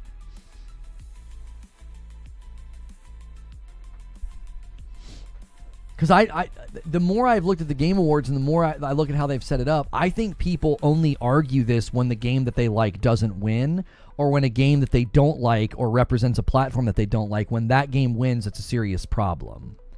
I remember people who had never touched Elden Ring were suddenly really hardcore cheering for Elden Ring to win because they didn't want God of War Ragnarok to win. And I didn't care. I loved both games and was pleased with either one winning. But there was suddenly this entire group of people that was cheering for Elden Ring that hadn't even touched the game. Well, because they're doing something that's more tribalistic. All I'm doing is analyzing the math. When I go to OpenCritic and I look at quantity of reviews, the average score, and average recommend, that's mathematical analysis. That has nothing to do with what I think about a game. Like, I don't know. I'd not even played Baldur's Gate 3, but it's extremely easy to see why Baldur's Gate 3 won. Look at the numbers. Look at the averages. Look at the recommend. Like, of course it's going to win. Of course it's going to win. Same with Elden Ring. Same with Astrobot. Now apply that logic to this year. You see, you can be consistent in this. You don't even have to cheer for a game. You apply that logic to this year, and this is your clear front runner. This is your Leviathan. This is your unbeatable dragon. A 92 with a 97% critic recommend and almost 200 reviews. This is an absolute force of nature right now. This is the game that everybody's going to be trying to win against. And given the pattern that we just outlined and everything we just looked at, you don't even have to like Expedition 33 to know that's your front runner. That's the game that's probably going to win. You're basically just doing probability. Like if I told you I did this morning in Morning Coffee. If somebody told you, hey, if you go downtown at 5:30 on a Friday, you're likely going to hit rush hour. It's going to take you longer to get to the restaurant. What are they doing? They're making a probability guesstimate based on patterns prior to that. They know that time, that day of the week, that part of town, it's bad traffic, right? It makes sense. There's a lot of math behind that. The number of people coming in and out of the city because it's the end of the day, it's the end of the work week, okay? You know there's going to be this massive influx of traffic both in and out of the city. And so you know if I'm going to go downtown for dinner at 5:30, I'm going to want to leave at like 4:45 or 5 o'clock to ensure that I get there, okay? You're just making a probability. Now, you could sometimes be wrong, and you zip in down there at just the right time, and you get just the right lights and just the right positioning on the highway, and you avoid a lot of the traffic. By and large, you know that you're probably going to hit the traffic. So when you look at OpenCritic, you look at number of reviews, you look at review scores, and you consider the jury process and how it works, you can make very, very informed predictions about what gets nominated and what wins. It's literally a probability is all you're doing. Like, you could come to this here and you could remove the names of the games and remove the artwork and just have game A, game B, game C, game D. And you could do the same thing. You could be like, oh, no, this one's clearly in the lead because it's got a huge advantage. Like, if you take these three here, the ones that people think are kind of like in contention with each other, okay, and you couldn't see their names, you would know that Hades 2 is at a disadvantage. Only 74 critic reviews. It's at a disadvantage when it comes time to vote. Why? It doesn't have 200 reviews. All right? Silksong, same deal, only 87. Even if you couldn't see the names of the games and you couldn't see the artwork, you would say Game A has an advantage over games B and C purely because of the quantity of the votes themselves. Like, there's way more likelihood that it's going to get a vote given the number of people that have reviewed it. There's an increased probability of someone in the jury process voting for it because there are so many reviews. Does that make sense? If you remove personal bias and personal opinion, that's why when someone said conspiracy, like, I immediately bristled and was like, come on, that's ridiculous. There's no reason to think anything, funky happened last year because Astrobot won. I know it was a really difficult pill to swallow because a lot of people made bold predictions about Astrobot, and a lot of their bold predictions don't even hit the freaking bullseye. They don't even hit the board. They don't even hit the wall. The dart just hits the ground. There were people that thought the game was going to do nothing, basically. And it ended up being, very, very highly praised, very prestigious. And it did well for the size of the studio and the size of the game. You want to do ratio of sales and all that. That has nothing to do with the discussion about Game of the Year nominations, probability of getting votes, and the actual ratio of people voting for it, as well as reviewing it when you look at a site like OpenCritic. Whether or not the game sold 1 million copies or 20 million copies is immaterial to the discussion, because if you look at the games that have won, there's no consistency there. There are games that take the world by storm and have insane commercial success and they win, like Elden Ring, and then there are games that win, like Astrobot. There's no, like, Last of Us Part 2, right, has a Game of the Year win, over a game that sold far more copies than it did. So that again is not a bearing, on the discussion, because that's never going to be the sole determiner of if something wins or not. Pull up the jury. Why would I do that? I'm not a show monkey that you can just order around here, right? You throw coins at me and tell me to do something. Unless, of course, it's like a fun challenge that we're doing, like with the members. But I'm not going to just pull open the jury for you. What's the purpose of pulling open the jury right now?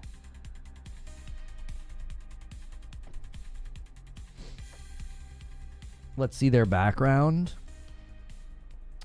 So, if you think it's worth our time to look up every single outlet that is a part of the jury to try to establish some form of conspiracy or bias, you have to understand that when that many people are voting on something, you would have to have a majority of the jury in on the conspiracy, okay?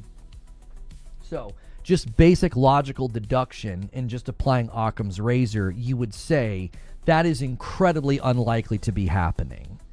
If you could argue winsomely and compellingly that like a handful of the outlets have a pattern of having like a bias for PlayStation games or something, or maybe you find a couple of outlets that have like a bias for Nintendo games, in order to substantiate the idea that the results are suspect or some sort of a conspiracy, like let's say when Astrobot won, you would have to argue that the majority, that's the only way you're going to sway this, I'm sorry. The only way you're going to sway this is if you've got a majority in on the conspiracy, okay? And this is where Occam's razor just doesn't, there's no way you can come to this conclusion without a prior commitment to the conspiracy. You've not done fact-finding and deduction to arrive at the conclusion. It's an a priori conclusion. You think it beforehand, you think it's prior, and then you're going to cherry pick data to support what you thought prior. Basic logic deduction and fact finding, you will not be able to look at the jury and argue that there's a majority of people that would allow a game like Astrobot to win. You'd also then have to make the argument that out of the 170 something reviews that it got on OpenCritic, that there's also some kind of a conspiracy afoot there as well. Again, Occam's razor destroys this because it's like there's no way you would be able to have that level of complexity and involvement and agreement to like give a game a score that it's not deserving. I just can't trust them. I believe that skepticism and doubt is only as good as the reasons that establish it. I'm going to say that again. I believe that skepticism and doubt are only, when you have some skepticism or doubt about something, it's only as good as the reasons that have established it. There's no reasons, I don't think, to establish that level of skepticism and doubt for that many outlets. Now, one or two, sure, if you're like, I can't really trust IGN, they've had some bad reporting, they've had some dishonesty in their coverage. Okay, fine. But 170-something reviews? I don't think you could compel me, I don't think you could use reason and argumentation to be like, we can't trust them. Again, I think the law of large numbers destroys that notion. There's way too many review outlets. Why are you not playing Ghost of Yotei? Because I don't live in New Zealand. Think about it. If you're gonna go, let's just do it right now. Do you honestly think there's evidence of the top games? So all these games up here are the result of these outlets you don't think you can trust giving the game a score. Okay, get a VPN. That has nothing to do with my PlayStation. So if the outlet's giving this a score, you would have to create a pattern, a demonstrable pattern, that the outlets are getting it wrong. Okay? So let's just ask the question. Tears of the Kingdom Switch 2 Edition, let's ignore this. This is only like 7 reviews. So let's just scroll to here. Do you honestly think, given the user score commercial response to Hades 2, Expedition 33, Silksong, Donkey Kong, and Split Fiction, do you think that there's evidence here for your skepticism and your doubt? That these outlets cannot be trusted? That they're propping up games that don't deserve it? I think, upon scrutiny, your position falls to pieces because they're clearly raising up and giving high scores to high quality games that are commercially successful and highly praised by the users. There's no pattern here. There's no pattern. It's like, if you're going to establish your skepticism and your doubt, yeah, we can't trust them, they're not trustworthy, why are they... The batting average seems pretty good here. All these games are very, very highly reviewed by the users and have been very successful. Do you see? Skepticism and doubt. If you have skepticism or doubt about something, I need good reason for the skepticism and the doubt.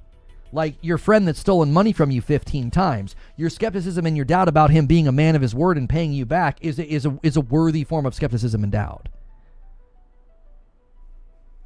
I've never heard of the number 2 game. The number 2 game is, it's a smaller title. It only has like 8 reviews. It came out for PC, PlayStation 5, PlayStation 4, and Nintendo Switch. Yeah, Shujinko. I don't know what game this is. So that's why I said just ignore that game. I can't comment on it. Let's just scroll down again. Do you honestly think these review outlets can't be trusted? Like Death Stranding 2, Blueprints, Monster Hunter Wilds, Kingdom Come Deliverance 2. Do you think there's a pattern emerging here? The pattern emerging here is that games of a high quality, of a high degree of value, and high consumer receptibility have good scores. Now, Monster Hunter Wilds is not the best example because of the performance issues on PC, but by and large, go look at Monster Hunter Wilds' score on PlayStation. The users seemingly like it a lot. You've never heard of Blueprints either? Your lack of knowledge of something doesn't refute it in the argument. Blueprints took the world by storm. It's got 89 reviews. Elijah Wood himself talked about it in an interview with IGN. Now we're going to get into lesser known titles, so it's harder to argue the point. But again, I don't think your skepticism and your doubt has good reason behind it, because when I look at the pattern is the games at the top, the games that get good scores, the games that get nominated, the games that win, they're games of high quality. They're games of high consumer approval. They are. I agree with Zelda and Claire Obscure. So do you not trust the user score of Hades 2, Silksong, Donkey Kong, Split Fiction, Death Stranding 2, Kingdom Come Deliverance 2, Blueprints? Here, I'll say it this way. Let's try a completely different approach here. I think this is a perfectly good argument to have. You guys are like, oh, you're getting one guide. This is an interesting debate and a game of the year discussion, right? So, track with me on this. If there was significant and repeatable divergence from user scores, your skepticism and your doubt would be more noble and more respectable. If consistently we saw like the top 10 games from the review outlets getting great scores, and then that's a big divergence from the users, and the users are way down here, your skepticism and your doubt has ground. The odds and the math are not in your favor. Most commonly, your top 5, top 10 games that get voted and nominated, they've got a great score here. Their user score is also lining up. There's no divergence. Pick any of them. Elden Ring, Baldur's Gate 3, Last of Us Part 2, Sekiro, It Takes Two. Pick any of the winners in recent years. There's alignment between what the users and the outlets think. Therefore, your skepticism and your doubt doesn't have ground. It's like, they're clearly getting this right. They're in alignment with what a larger group of people think. Like thousands of people are reviewing, Astrobot on PlayStation. So there's no divergence. That's why I brought up Black Myth Wukong, because that's a big divergence. It's a big divergence. The review outlets were way down here. User scores were way up here. It wasn't even in the top 100. It has like an 81% recommend on OpenCritic, and it got nominated with games with significantly better stats. So that was the divergence. Can you compare the last 3 Game of the Years to see if it aligns?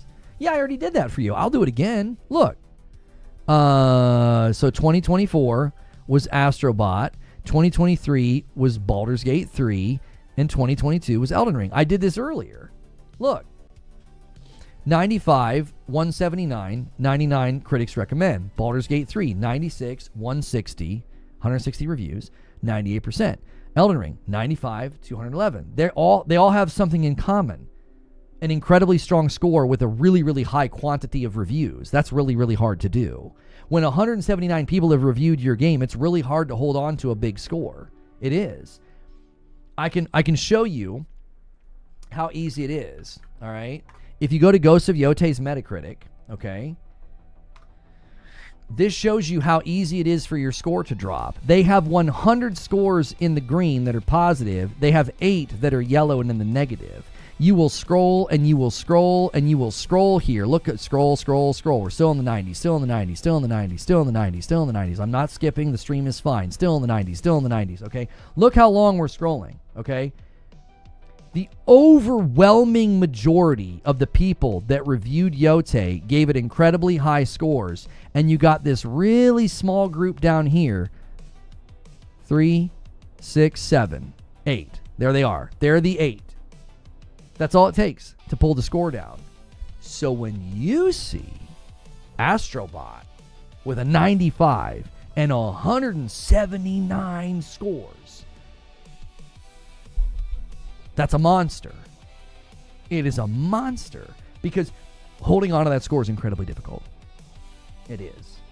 10 to 20 outlets could have been like, bleh, and it would have pulled the score down. That's all it took for Yotei's score to get pulled down out of the 90s. It only took a handful of outlets. That's why I kept telling people, I said, Yotei's not going to be able to hold on to a 90. I think the open world format, I think the sequel, I think those are all going to stigmatize it and hurt its ranking.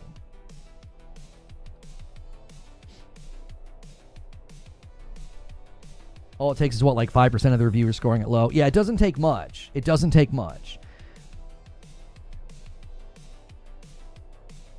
It's going to be a thing. Eugene says it got nominated over games that were way more deserving. Yeah, Black Myth got nominated over games that were far more deserving, had far better scores and tons of votes. Like if you go to the year that Black Myth got a nomination, okay, just go to that year, okay, and I want you to just look at. Let's just take one of the examples. I'll do the 2 examples I like to use. We'll do Like a Dragon, Infinite Wealth, and then we will do Prince of Persia and The Lost Crown. And I didn't pre-plan this, so I don't know what I'm about to look at. I don't even know what the numbers are. But I trust that they're going to support my position. Like a Dragon, Infinite Wealth has a 90 with 161 reviews, 97% recommend. This deserved a nomination. This thing crushed it. The critics loved it. Highly recommended, high quantity of reviews. An 87.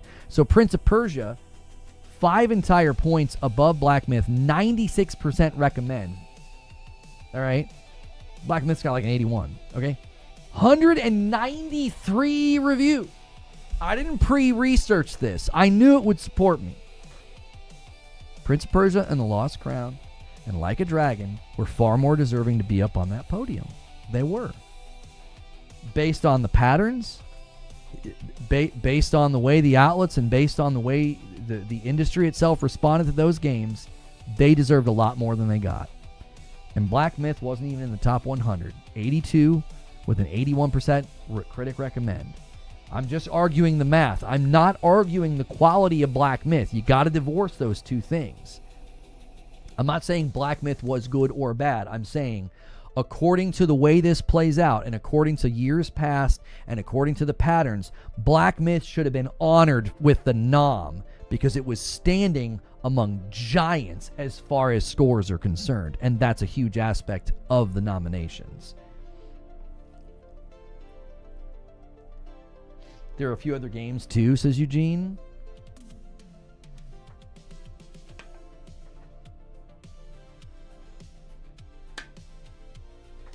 What was the argument? I just got home. And this has been a fun debate. Rise Jones has been very charitable. But he put out that he had heard, PlayStation bought the results last year. And I argued with math. I did not argue my opinion. I did not argue subjectivity of if a game was good or not. I've not once invoked that type of language. I argued from the math of it, and I said, Astrobot is right where it should be. It stands alongside Elden Ring and Baldur's Gate 3 if you look at how well it did. 101, by the way. Yeah, and he conceded. He's been very charitable, and he's been very like, he conceded that I made a better argument. And to be fair, his argument was more of skepticism, doubt, and speculation more than strong assertion. So he wasn't making strong assertions. To his credit, it was more of being like he was being a little bit more provocative that sparked the debate and the discussion. How do you feel about EA getting bought? I think it's terrible. I think it's going to be terrible for the industry. It's going to be terrible for the games and the studios under EA. It'll be awful. Nothing good will come of it. I think it holds for 2020 and 2020 as well. 2021 and 2020 as well. Look at the number of reviews: 88 for It Takes Two and 93 for Tlu. I think there were less reviews back then, were there not, Lone Wolf? Like if we go to those years in particular, I think review outlet numbers have gone up, have they not? I think Hades over time has gotten way more reviews, though, 189. See, it's difficult. We can't lock these platforms. We can't lock these. Oh, no. Are you doing score? You're not doing. You're actually doing. Hang on. Because they actually do have a lot of reviews. What was the year that It Takes Two won? Oh, here it is.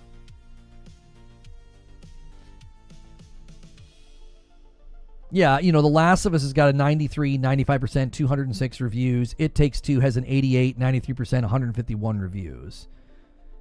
It Takes Two was probably one of the biggest surprises. Okay?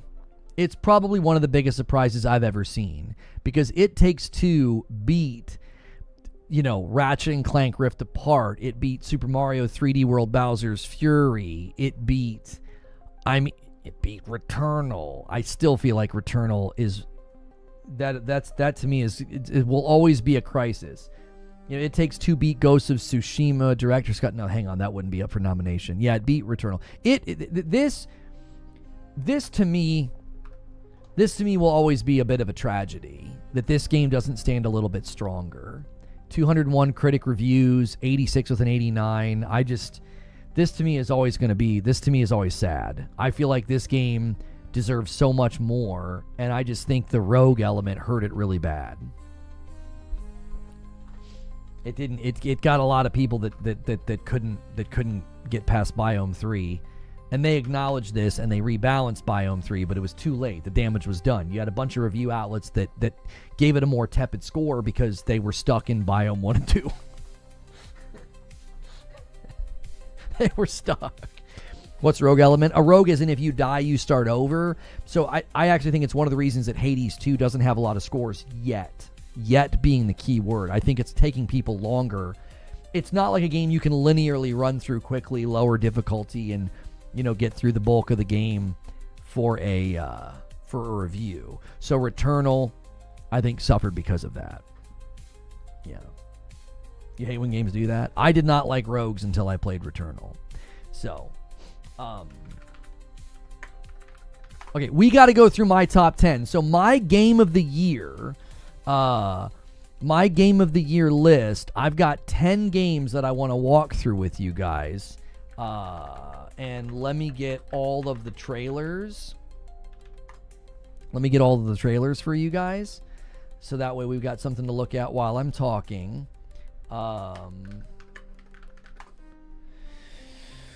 Okay. And if you guys have not hit the like button yet, if you've not done gifted or a renewal, guys, we're running out of time on YouTube. On Twitch. We have about an hour left on Twitch. If you gift 2 or more subs, we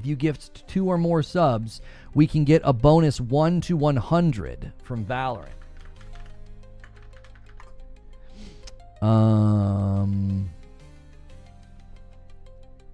And we've had a couple people really help with that, but it's been sadly I didn't know about it. We could have done like an event or something or planned something, and I didn't do that.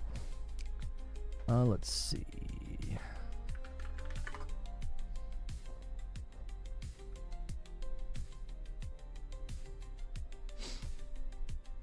All right, I'm almost done. I got to get all these trailers.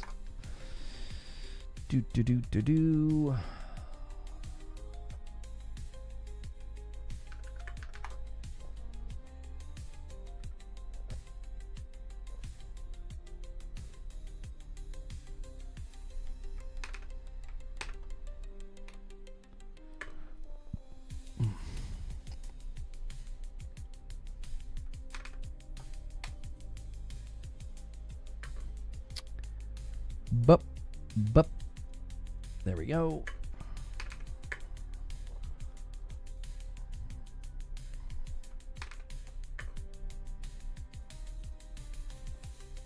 I also turned the controls off so that, like, you guys are not worried about.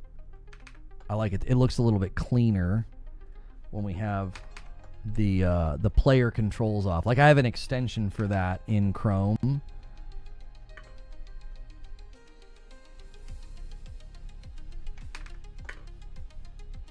Okay.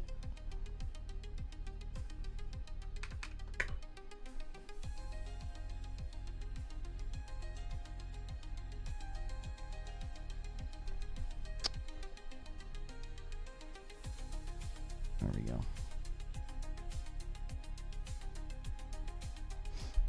Okay.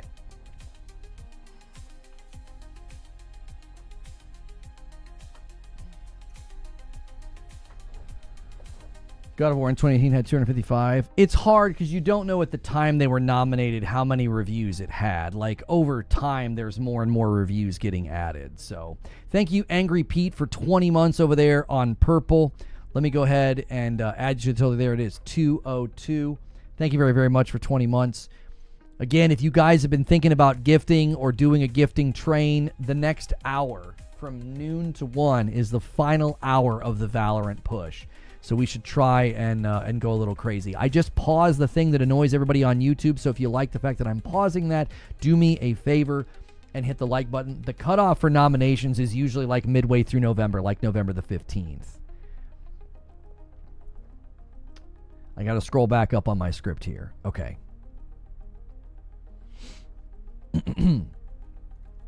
Well, it's time to have the Game of the Year 2025 debate, and I do think enough of the games have come out and enough of the scores have landed to make predictions. Now, a lot of what I'm going to do in this video is not based off of my own personal opinion, but based off of the history, the math of number of reviews, average score, and how the jury process works. I know some people don't think Game of the Year matters, but the notoriety and the size of the event I actually think carries a lot more weight than it has historically, and it can be very, very good for a game to win. Okay, so I'm going to give you my top 10. I've got 5 honorable mentions. I want to hear your list. Who do you think wins? Who do you think's in first place? And starting at number 10, I actually am going to include a game that up to now I've been saying would not get a nomination, and that is Ghost of Yotei.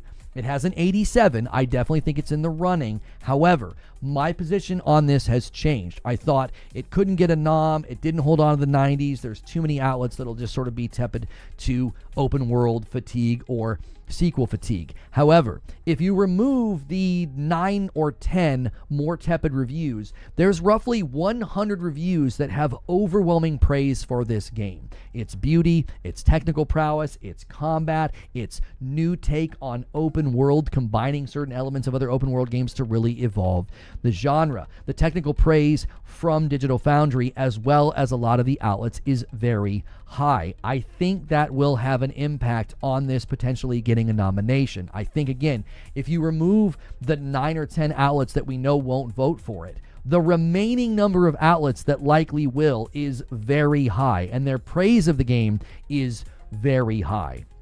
So my position has changed. I think Yotei has a better probability of getting nominated, and apparently the day 1 patch makes the game look even better. So that's my number 10. My position's changed a little bit. I will say, if you're going purely based on score, one of my honorable mentions is in the same hemisphere of Yotei, so it could come in and do an upset.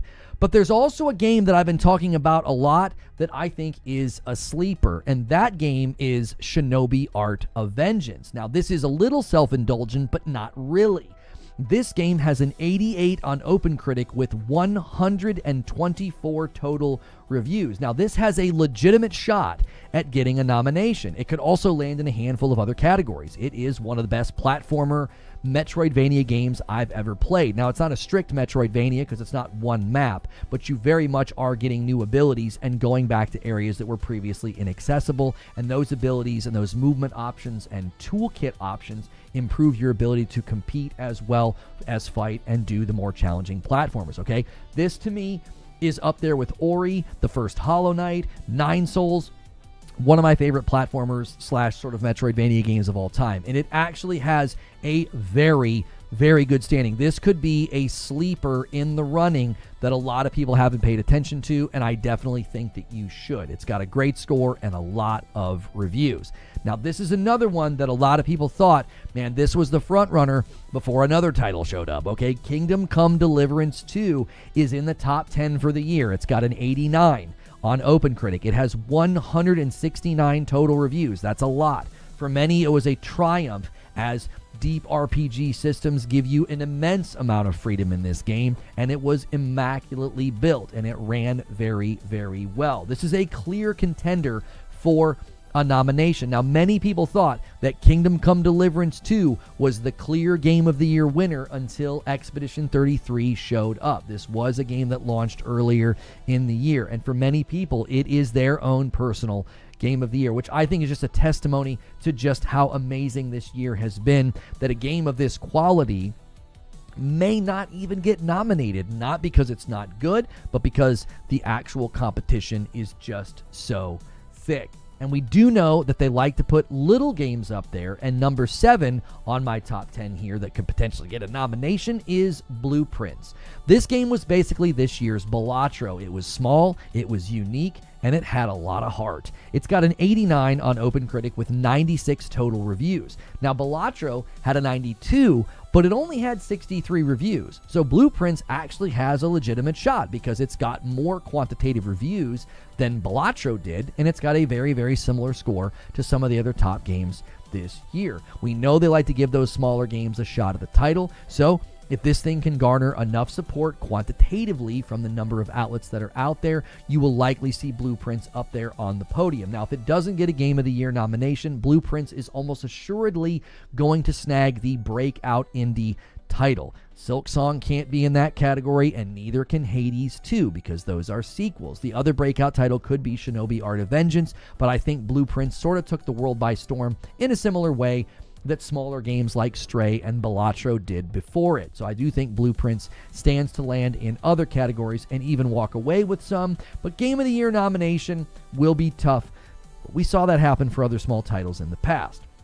Now, this next title is not small. Coming in at number 6 is Death Stranding 2. Kojima is hard to ignore, and with a 90 on OpenCritic and 162 total reviews, Death Stranding 2 is standing very tall amidst other giants in 2025. Now, there's also huge technical aspects to Death Stranding 2 and what it achieved.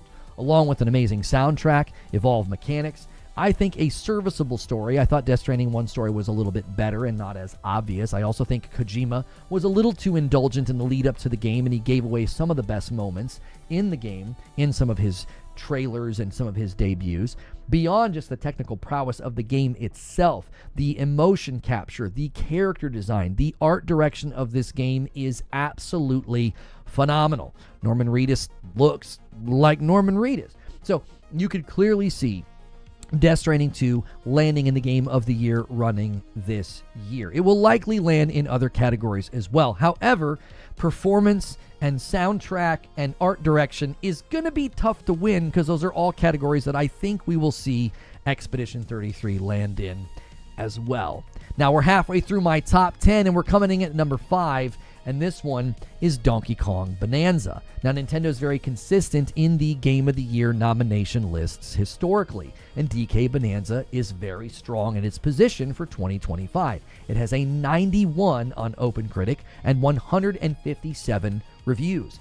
It's really hard to argue with that. I argue the math of these probabilities and predictions many, many times, and I really can't argue against this game. Now, I enjoyed it. Now, co-op, I think, got a little ridiculous. The game itself, a lot of its mechanics and its puzzles and its prowess, what makes it so fun. A lot of that gets really flattened out if you play with a co-op partner, because they can sort of turn into a 50 cal machine gun on your shoulder, and it really nullifies a lot of the game's challenge and a lot of the game's allure and appeal. So I would caution you in playing co-op to have whoever's on your shoulder maybe take it easy, because it really did harm our co-op experience. Now, my wife and I have considered going back to this and playing it a little bit differently to increase the fun factor. We will likely do that when we're done with Borderlands 4. We are deep into Borderlands 4 co-op with over 30 hours into that game. We're loving it. We're huge Borderlands fans, and we've been very pleased with that game. That game likely won't get too many nominations, but we're loving it. And there's also Mario Galaxy 1 and 2 coming out, which those are two of our favorite co-op games that we've ever played. So listen, I think DK Bonanza's best shot at a nomination is the fact that it doesn't have any real competition this year. There is no real Mario or Astrobot or other title like this year. That's actually one of the reasons I think Astrobot stood so tall. It was sort of standing alone in a time when typically there's a Nintendo game standing tall, and there just really wasn't one that year. So it's Donkey Kong's year to be sort of the Nintendo banner, waver, or the banner holder up on the Game of the Year podium. It will likely win Family Game of the Year. Now, another game that's going to be in contention for Family Game of the Year as well as Game of the Year is Split Fiction. This is my number 4 in my top 10 list here of games likely to get a nomination.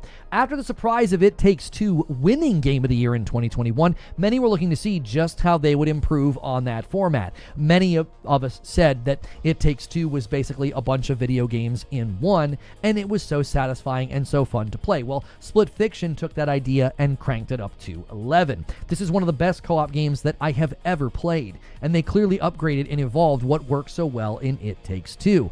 The game is also a monster this year. It has a 91 on OpenCritic with a staggering 177 total reviews. Now, that's a lot of potential votes from outlets that clearly loved it when it has such a high average of 91. So I expect to see another nomination, and also this could probably land in other categories as well, and probably walk away with maybe 1 or 2 wins. Now, the top 3, in my top 10, these are games that I think are basically guaranteed a nomination. That's why I saved them for last. Now, the previous 7 you could debate. You could debate Kingdom Come Deliverance 2 versus Yotei. You could argue that Donkey Kong might struggle because of some of the other games like, Hades and Hollow Knight or whatever.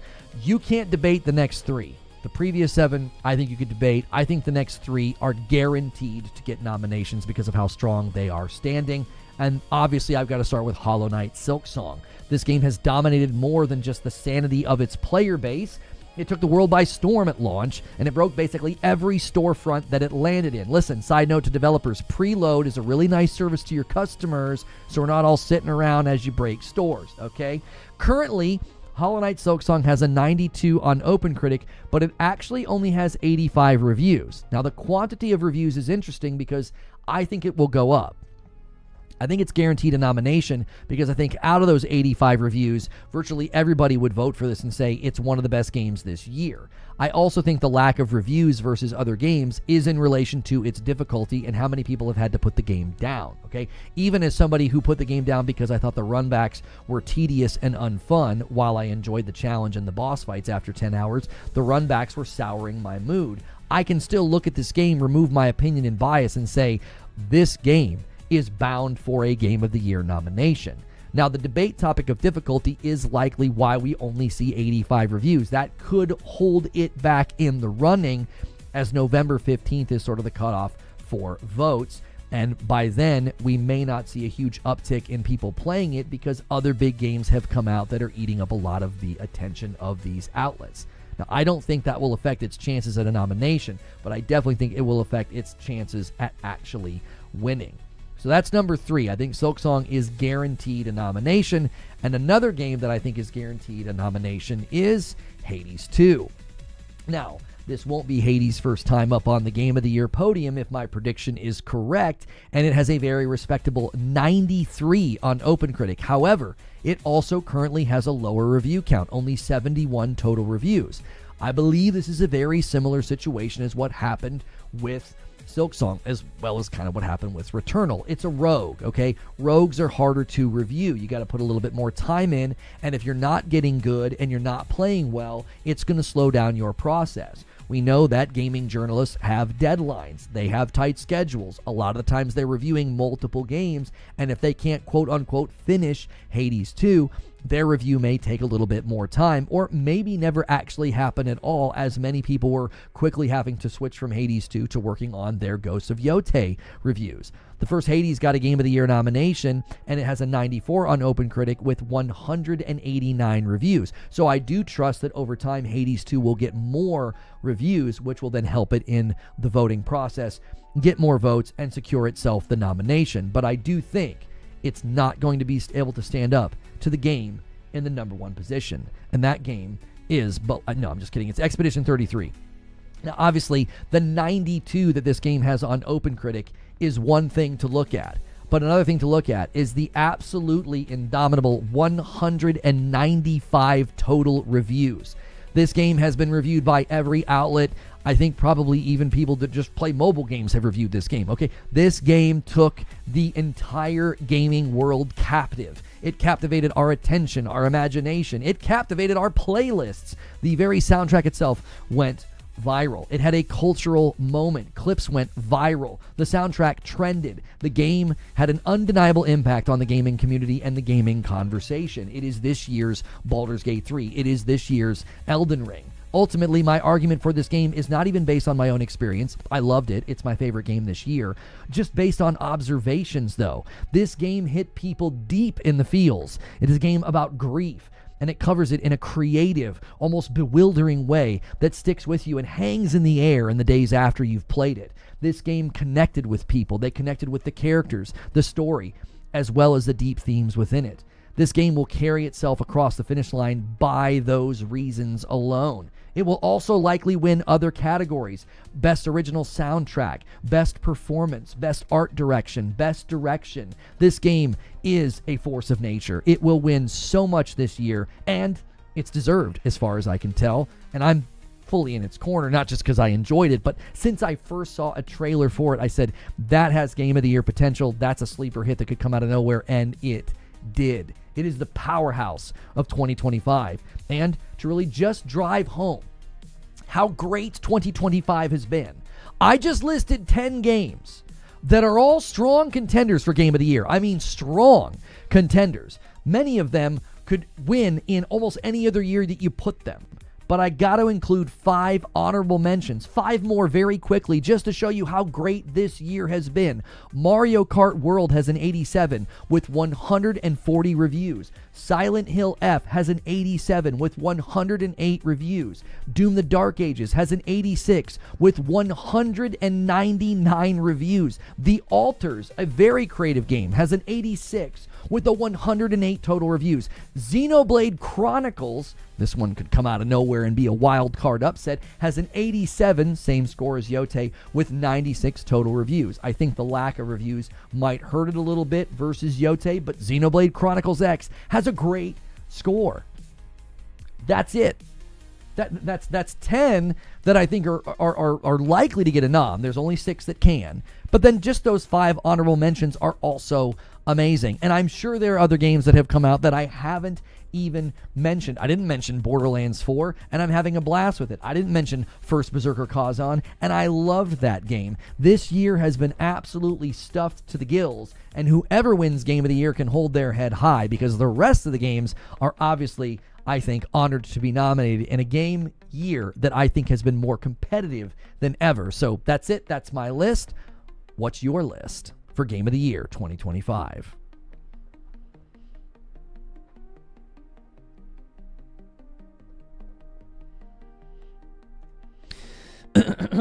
Yeah, I left out Mind's Eye, sorry. I left out Mind's Eye. Yeah, Arc Raiders, Night Rain, Kirby Air Rider. There's plenty of games that I forgot. Yeah, Sonic Racing. You know, people like that over Mario Kart. What a year we've had. Moonlighter 2 has been delayed to November the 19th. If you guys have been waiting for Moonlighter 2, which I thought looked very, very good, it was a huge shift and change from the first Moonlighter. It's been delayed to November the 19th. Bravo, that was a good video. Don't forget about me when you hit 100,000 subs. There were people that will tell you that I don't ever forget anybody. I had somebody send me a friend request in Discord, and I recognized half of his username, and I remembered him from my early days streaming Borderlands. His name was Baker Street Hobo. And as soon as I saw his friend request, I knew who it was, and I accepted his friend request. And that was from 10 years ago, and I remembered him.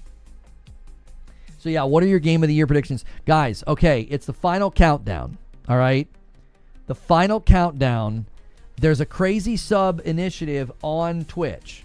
We have 55 minutes left.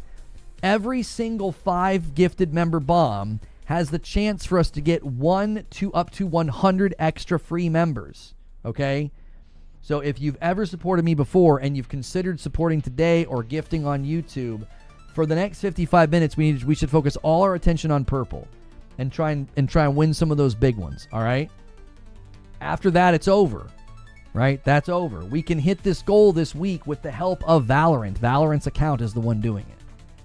What's your take on the criticism of Sonic Racing? I've heard people say that the game is boring and cheap and it'll be forgotten in a week.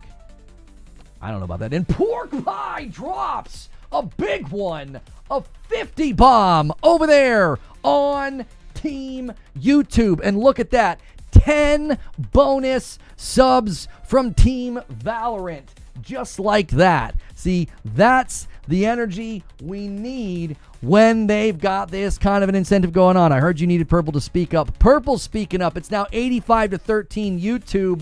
Going to be tough for you to win today as Pork Pie drops a farty bomb. That's what my son calls 50 bombs. So if you guys spam the farty bomb emote, you might get some more. We might get some more of those bombs today. And then those bonus ones are so helpful. We just got 10 extra subs on Twitch because of the incentive. And there is still 54 minutes left before it's up. In fact, I tell you what I'll do. Let me get this off of here, and let's just get the timer up. All right? Twitch free subs event. All right? Ends. All right? I'm going to run a timer. All right? It's going to end today at 12 p.m. Set, start, show. Wait. Did I not do that right? Today, October the 1st. Oh, no, it's 1. Sorry, it's 1 p.m. Set, start. There you go. We've got our handy-dandy little countdown that Creature built for me. That's how much time is left. The Twitch free subs event ends in 52 minutes.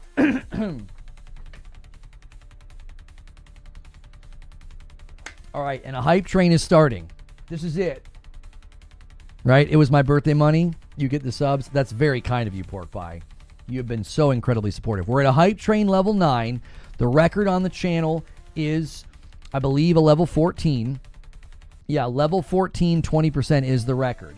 So if any of you have ever considered supporting on Purple, now's the time to go over there and go crazy. A bunch of 5 bombs would do it. You don't need to be a Pork Pie. You know, Pork Pie's dropping some big ones. But the 5 bombs count for the initiative. It rolls, and we can get some extras. Haseo renews a VIP over here on YouTube. Thank you so much.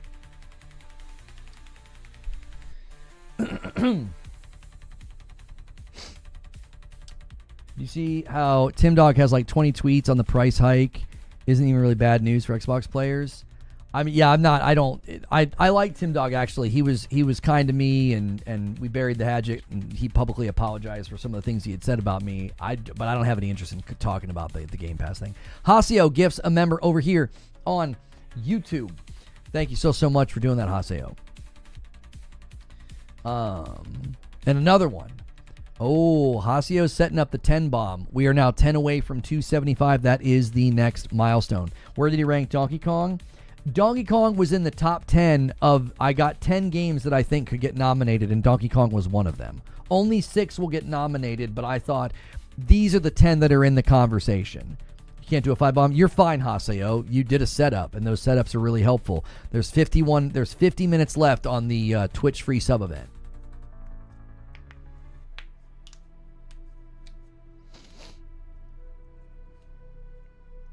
Your Twitch isn't in the description field. Yeah, they don't like when you do that. So if you're trying to head over, you can use the Twitch command. YouTube's not really fond of that. They're not really fond of like putting a link in there. There you go. You can click on that link and come over, and you can add to the train that we're working on right now. There's 2.5 minutes left on the hype train, and our record is level 14. Yo, what's good, Vanessa? You can barely contain your excitement for Yotei. Yeah, I am. The more I've looked at, the more excited I've got. Like, it looks just so good. It looks so good. It is. I actually changed my tune. My chat keeps breaking today for some reason. I felt like something was going on with the chat earlier, Lone Wolf. I don't know if people were having an issue, but I felt like something was going on. But yeah, the who's this? October 1st. Oh, okay. Excuse me. My tune on Ghost of Yotei changed. I didn't think it was going to get a nomination, but the more I looked at the reviews and the more I looked at Digital Foundry's praise, I was like, I think this gets a nom. I think it's going to snag one for Game of the Year. I don't think it will win. I don't think it will be able to beat Expedition 33. But I do think it will get a nomination. If you guys haven't hit subscribe or the like button over there on YouTube, do me a favor and hit that like button. It really does help. It really, really does. And thank you everybody who's been showing support to my Returnal gameplay on Twitter. Last couple times I've uploaded clips, they've done really, really well over there. So thank you. I appreciate it. Even some of the people that were joking around with me and giving me a hard time. I did get hit a lot in that boss fight, but it was the first time I'd ever made it to the phase 4 of the Sisyphus boss. Twitch, there's 50 seconds left on the hype train, Twitch. Play now, Marvel Cosmic Invasion demo. They've released a playable demo. Oh, really? That's that like side-scroller beat-em-up Marvel game, isn't it? That's cool that they did that. Spice King's 6 games that he believes will get nominated for Game of the Year is coming in at number 6, Kirby Air Riders. Coming in at number 5 is also Kirby Air Riders. And then 4, 3, 2, 1. So all Kirby Air Riders. Everybody thanking Pork Pie for the gifted members. Pay it forward and keep the hype train going. It's going to die in 10 seconds. That's a lot of Kirby Air Riders, Spice King. Yeah. I like your confidence. I like your confidence in Kirby. And the hype train's concluded. Thank you so much for being a part of it. I got a new... There we go. I got the clapping emoji that I can use. Kirby's gonna sweep. Yeah. What actually is the release date? Release date for Kirby Arrows. Oh, November 20th. Kirby's not even in contention, boys. Kirby's outside the window. Kirby's gonna have to go up against GTA 6 and Saros and Wolverine. Sorry, Kirby.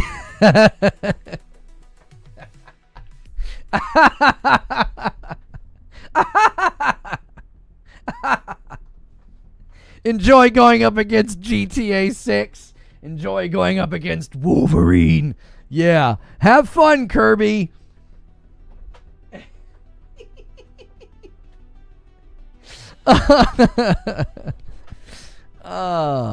Zero Connection with 20 months says, maybe I'm out of the loop, but I feel like there isn't much public discourse around Blueprints compared to the other Game of the Year contenders. The public discourse has certainly calmed down, but when Blueprints came out, it was all everybody was talking about. And you also have to remember something. The number of outlets plays a pretty big role, okay? The number of outlets plays a pretty big role, and Blueprints is in a great spot. It has an 89. Oops, hang on. Let me switch this around. It has an 89 with 96 critic reviews. So the minute you're close to 100 reviews and you have such a good score, not a 96, I'm sorry, an 89. It has, an 89 with 96 total reviews. That puts it in contention. Are you the new baddie in the next Kirby? No, I'm not. I'm not the next baddie. I'm not.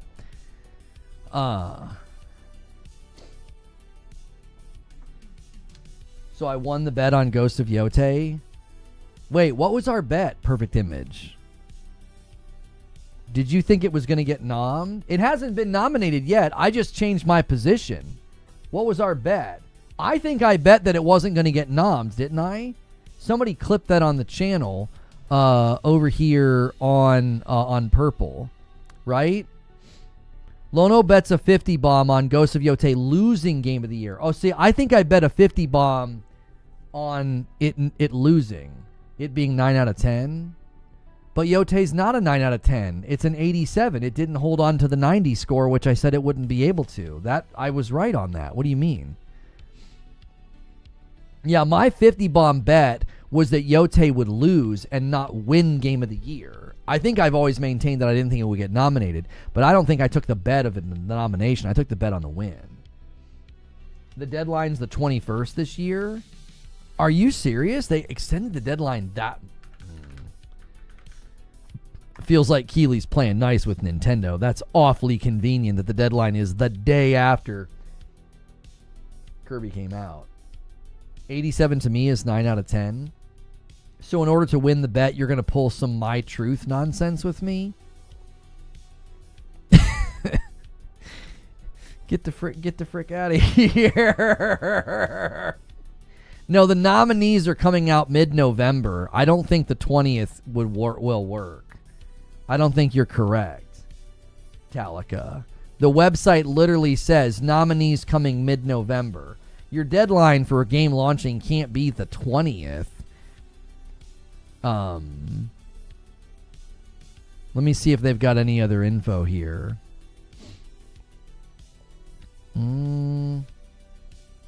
Let's see. The Game Awards 2025 deadline. It just says mid-November. Eligibility mid-November. Like, there's no way you can have nominees in the middle of November if the deadline for the game releasing is the 21st. There's no way, because that would be the end of November. It's going to win something? Maybe. Yotei's in a lot of rough categories. Action, adventure are really stacked categories. Performance, soundtrack, art direction, all of those categories are incredibly competitive this year. Yotei could walk away with nothing. I mean it. Yotei could walk away with literally no awards. Remember when I said Spider-Man wouldn't win anything? It won like one award, didn't it? Like, I'm telling you, it's tough for those types of games, man. It's very, very competitive. It wouldn't surprise me at all. I'd agree with Sony buying the vote theory if Yotei beats Expedition 33. Oh, I would fully agree that something weird happened if Yotei beats Expedition 33. Yeah, I would agree that doesn't add up. That would be a break from the pattern up to the past couple of years with Astrobot and Baldur's Gate and Elden Ring, and like that would really be a break in pattern for Yotei to win. I think Yotei will walk away with nothing. I think the performance category is going to go to somebody from Expedition 33. I think soundtrack's going to go to Expedition 33. I think art direction and direction are likely going to go to Expedition 33 or Death Stranding 2.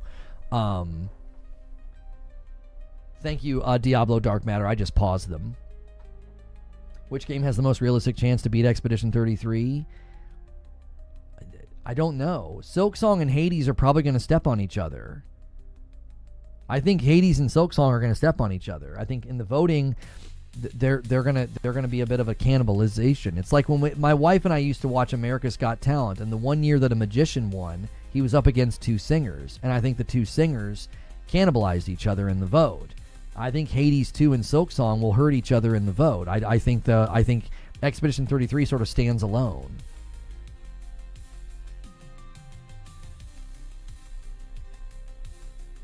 I'll hold my L when it happens. When what happens? What are you going to hold the L on? I completely disagree. We haven't played Yotei yet, and for all you know, it could be a bigger masterpiece than Expedition 33. Expedition 33 is good, but not as good as everyone's making it out to be. Joker Quinn, I'm basing it off of probability of the math of the voting outlets. Look at Expedition 33's standing and the number of reviews it has. You're arguing the subjectivity of the users playing it, which will have virtually no bearing on the results. This is Godzilla right now. This is Godzilla. The rating for the players is a 100. A 97% from the critics recommending. A 92. 195 critic reviews. Brother, like, this is a monster. This is an absolute monster. I don't see how anything beats this. It has a 9.7 on Metacritic. The users stormed Metacritic. 20,000 users scored it on Metacritic and gave it a 9.7.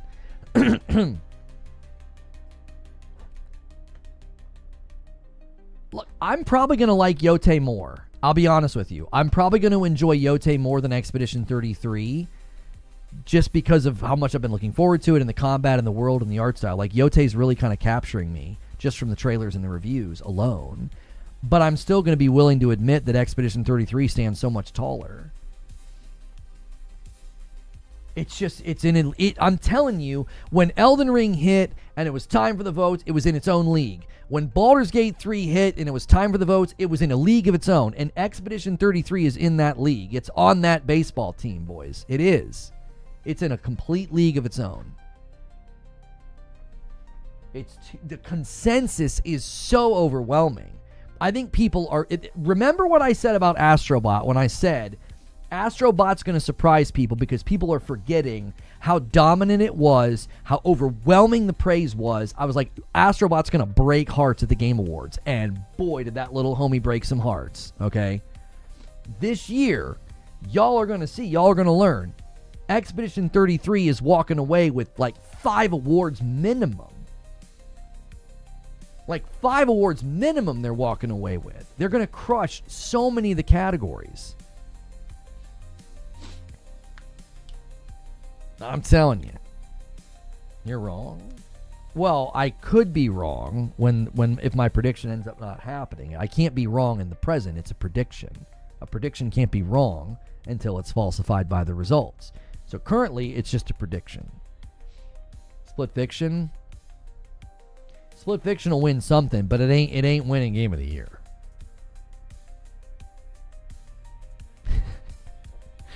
I'm telling you. I said this time and time again last year about Astrobot. I was like, people are forgetting.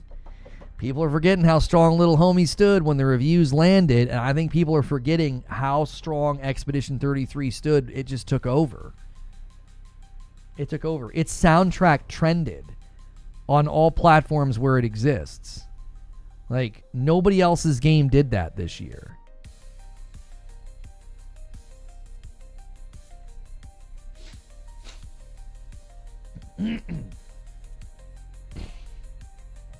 Wukong got robbed. We just checked OpenCritic. It wasn't even in the top 100. It wasn't even a top 100 game last year. It has an 82 on OpenCritic with an 81% critic recommend. It didn't get robbed of anything. Nominees were announced last year on November the 18th, and the deadline was November 22nd. What? Where are you getting this information? I thought the deadline last year was like November the 16th. How is Kirby Air Riders even going to get nominated, though? I mean, unless people have super, super duper early access to it. Does Nintendo really do that? Did they do that with Mario Kart and Donkey Kong? They did, didn't they? Wasn't there embargoes on those games? So yeah, I guess Kirby Air Riders could get into the hands of the press and land up there with the rest. Holy Kirby Air Riders, I forgot. Move over Expedition 33. There's a new sheriff in town. That doesn't make sense. The late deadline is for Kirby. I don't think the deadline was that late. Where are you getting the info tally? I swore the deadline last year was like the 16th or the 17th. And everybody was like claiming foul. That like Keeley had extended it for some game. And I was like, no, historically it's always right in the middle of November. The Game Awards 2024 deadline.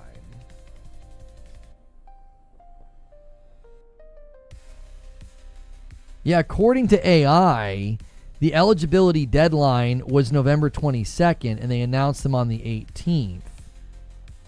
But that's from the wiki. I don't think that that's accurate.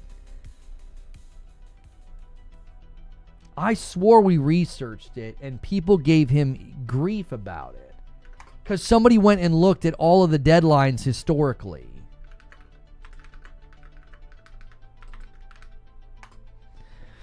I swore somebody went and researched it, and they had the deadline for each year. And they showed that, like, Keeley hadn't moved it or made an exception for a game or something.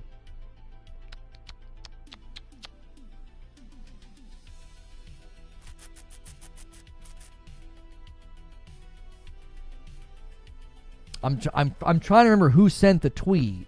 Somebody sent a tweet, and they had every year listed. And I'm telling you, that's too late. I never remember seeing a deadline of the 22nd. I thought the deadlines were like 15th, 16th, 17th. They were commonly in that threshold. It was streamed live on the 18th. How is the deadline the 22nd if they announced it 4 days before that, Tally? That's what I'm saying. I think that AI is incorrect.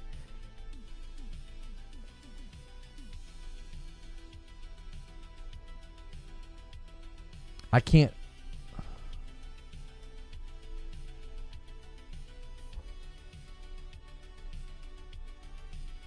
Complete winners list. Stalker 2 released on November the 20th. It was a point of discussion because we thought Stalker 2 wasn't going to be eligible, but it was the 22nd if I recall. That doesn't make any sense. Why would you have the Do you want pizza? What? Right now? No. I can't find it. Somebody had a tweet of the deadlines for like every year. And man.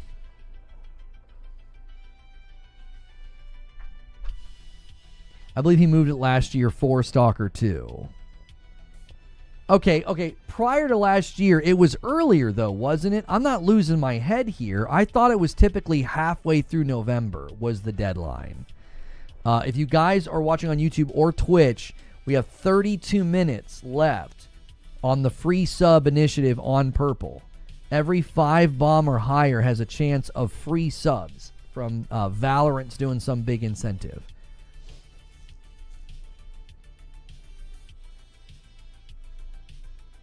Yeah, I don't know how you announce. They're saying on their website they're going to announce mid-November. I don't know how you announce mid-November if the deadline's after that.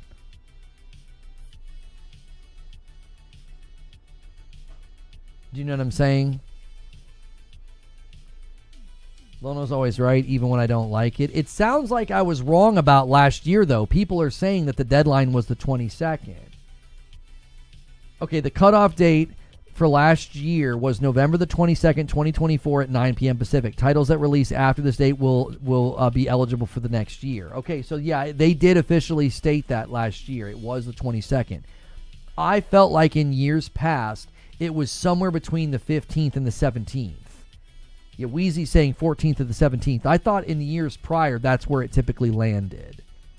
Their website doesn't seem to say this year.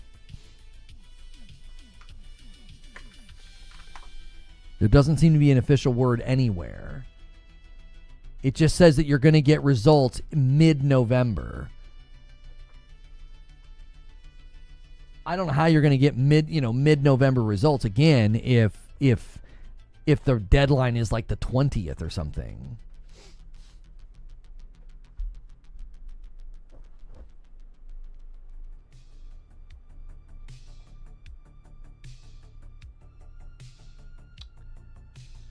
Missiles in your front office will get you that kind of treatment. I mean, yeah, I thought it was fine they made the exception and tried to allow Stalker 2 to squeak in, but I think the issue was that the review outlets got a hold of Stalker 2 in time, but they weren't going to be able to give it the vote because it didn't score high enough.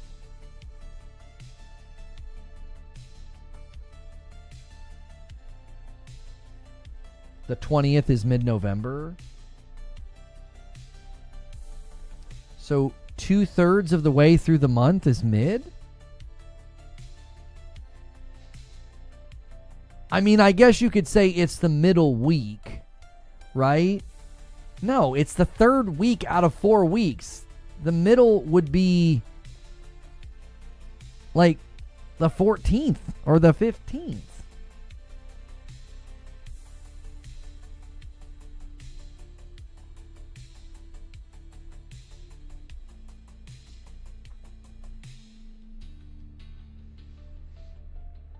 My wife's making pizza, and she asked me if I wanted one. We've got like one of those pizza things where like you put the pizza on the stone and like close the thing. And she thought I would want one because I would like smell it. And I was like, no. I am working with a company. They sent me a sample of, there's a lot of these companies now cropping up like as like alcohol alternatives. And they're like THC infused. And I've been trying like a very, very low level one. And it's been very nice, very relaxing, very just chill. Not like a, you know, from my wild days. It's not like that. And yeah, hoping maybe we can work with them and do something long term because I've enjoyed the product. I can never deny pizza. You're strong-willed. Yeah, I've been doing the only breakfast dinner thing for a while. Yeah, I've been doing the only breakfast dinner thing for a while. Yeah. I slept really great. I feel really good. Like, and I mean, I barely had anything. I mean, I had like nothing. I think I did like, it was 5 milligrams and then 5 milligrams, like an hour and a half apart, like 2.5 ounces or something ridiculous, like so low. So then I was just chilling, playing games, eating a snack and drinking water. Like, I was like, okay. I was like, I can get down with this. This is a vibe right here. You know what I'm saying? This is a vibe. You started fasting 6/18. You're down 27 pounds.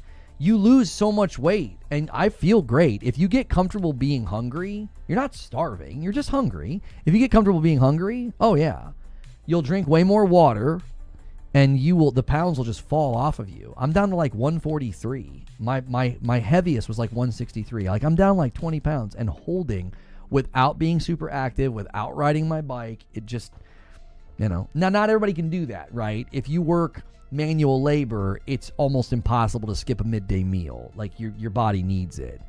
I'm in a position where I don't need to do that. So I am blessed with that opportunity. But you're down 40 pounds since January 1. Man, get it. Good for all y'all out there losing weight. And if you hear that and you're like, man, I need to do something, today is always the best day to start something. Intermittent fasting didn't do much for me. Not sure what I did wrong. It depends. Everybody's metabolism's different, so it's probably not going to be as effective for some people. You know, what'd you eat for breakfast? I make like a bagel and sausage sandwich, and then I have my coffee with it.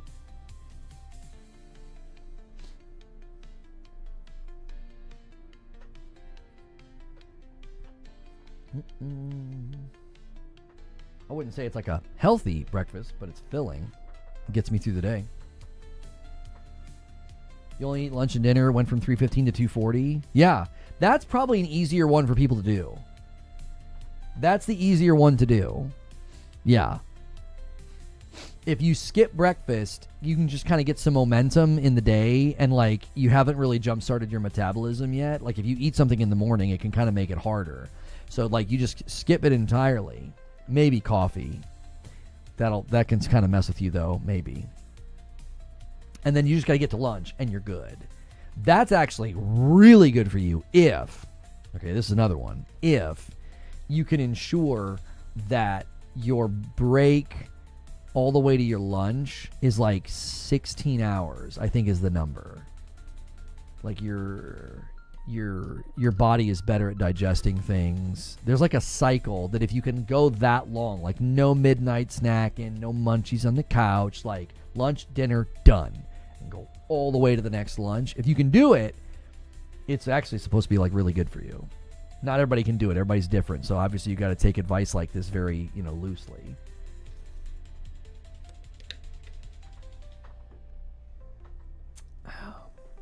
Yeah, the sugary drink would break your fast, exactly. Water. The coffee would be, if you drank it black, you'd be all right probably. But all right, we got 25 minutes left on the free sub event over here at Twitch. If you're going to do it, don't do singles. You have to do a 5-bomb.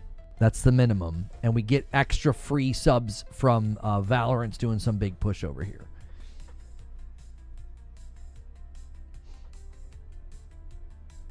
You were doing 12 to 12. Now you're doing 16 to 18. Or 16 to 8. Probably back for Green Room. Yeah, we're going to do something special today for the members. I'm going to show you guys the how I've been farming the guns in Returnal, how I've been upgrading them. It's actually, I'm going to put together like a little guide. I don't know if we're going to use it as a public thing. Like if it goes well, we may roll it out of members into public, but you guys will get first access to it. And Siryu gets us a bonus sub. He drops a 5-bomb on purple. Boom. And then we get a bonus. Boom. From Valorant. And the clock is ticking. There's only 24 minutes left for that perk that they're doing over here. So if you want to use some of your support that you typically give to YouTube, if you want to use it on purple, now's a great time. Best I can do. That's more than generous. Thank you, Siryu, very much. How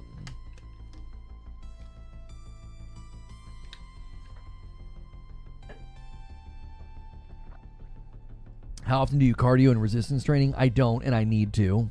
I need to get back on the bike. I'm trying. I'm slowly but surely like carving out more discipline in my life. And yeah, that's been one of the ones I'm getting to. If you treat discipline like a light switch, it can be very demoralizing. I treat it more like a sculpture, like trying to carve back time in the morning, and then when there's more of it, then I can do something like that.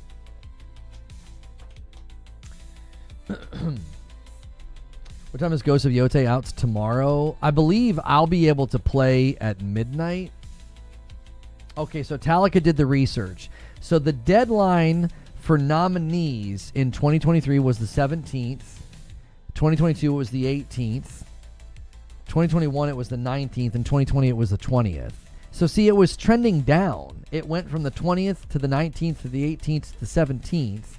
It was trending down. It was trending earlier in the month, and then last year they bumped it again. So this year it's probably somewhere in that hemisphere. From what I'm seeing, it looks like the deadline is always 2 to 3 days after the nominee announcement. Okay.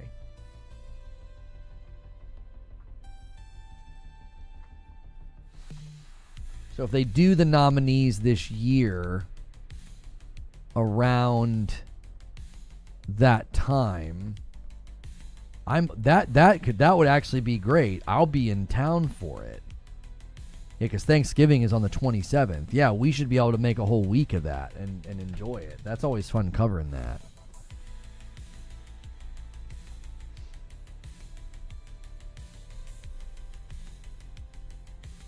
I'm ready to go for Yotei midnight gaming session.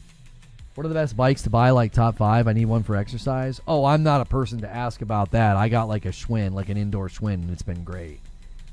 I can't make a recommendation beyond that.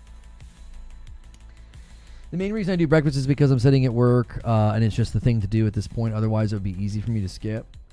Yeah, I mean, you got to do what's conducive to your schedule and your life, so that way you have less friction points in achieving it, right? If you're setting some type of a goal for yourself, do it in a way that has the least amount of friction points with your schedule and your daily life. So that way, the act itself might be difficult, but don't add difficulty to it, like if you can.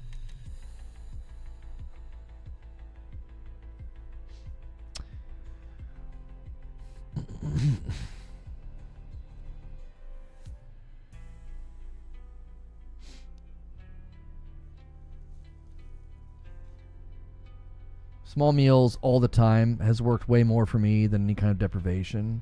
Yeah. Yeah, do what's going to work best for you. You'll yield better results. If you try to do something that's incredibly difficult or it's not conducive to your life, then you'll stop doing it. You know what I mean? If you actually do the work and you're able to do it, that's better than nothing. I've done intermittent fasting for the last 2 years, mostly to manage blood sugars. Added weights back into the routine in the last 3 months, and I've never felt better. Also starting to look a lot better. Oh, I'm sure. So when some of that poundage drops off your face, it immediately makes you look and feel better. Yeah.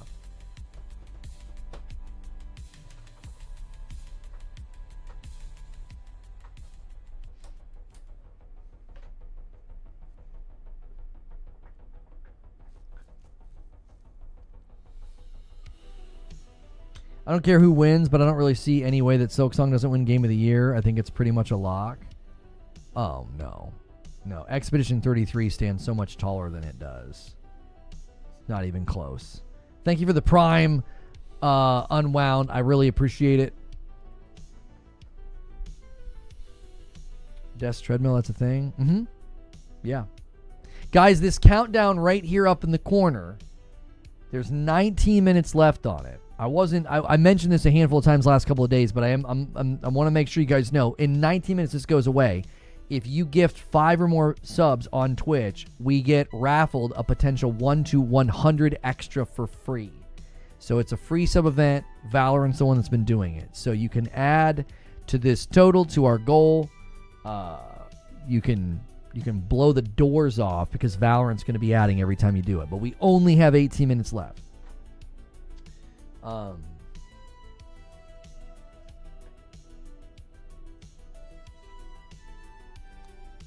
been seeing a personal trainer for the last 4 months, along with intentionally doing a decent calorie deficit, and I've lost 20 pounds. Best shape I've been in. Yeah, keep going, dude. Keep going. The best thing to do is to lock in the memory of how good you feel. That's the best antidote to backsliding in anything. Is remembering how good you feel. Like, that's got to be the thing that you're addicted to, right? Is that feeling good? Like, oh, I feel so good. Like, that's how you keep from going back. That applies to a lot of things, a lot of compulsions, and a lot of things that are bad for you, bad for your brain, bad for your body. One of the best ways to stop is to remember, oh my gosh, I feel so good when I'm not doing that.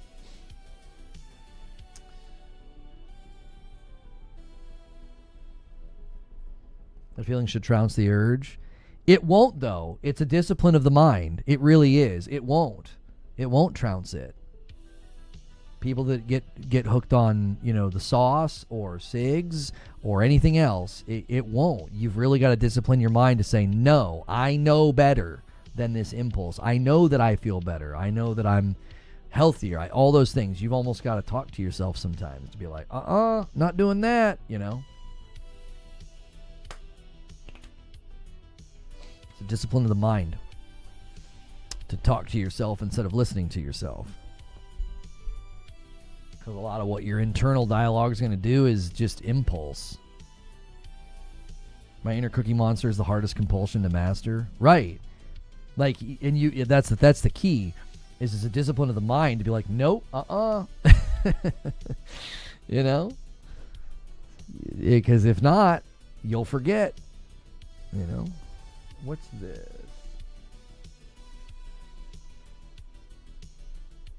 Oh, yeah, I can do that, Talika. I can post, when I post morning coffee, I can post a link to Twitch as well. I've just been copying right from Twitter whenever I do the other announcement. That's why it has both. I talk to myself when it comes to that kind of thing all the time, looking like a crazy person. I actually don't think that's crazy. I think that's one of the most sane behaviors. Speaking to yourself is actually more sane than not. I think it's more sane than just listening. I think one of the biggest problems that so many people have is that they just listen to themselves. You have a lot of impulses and instincts and compulsions that you shouldn't listen to. It's far more sane to speak to yourself, I think. The crazy is to listen. Just listen to yourself. What? That'd get me in all kind of trouble. What do you mean? That's terrible advice. Just listen to your heart. What's your heart tell you? It tells me a bunch of lies. What do you mean? My heart's a liar. What are you talking about? It's the worst freaking advice. All these kids' cartoons full of philosophical crap.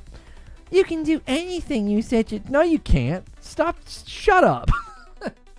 Quit telling kids that.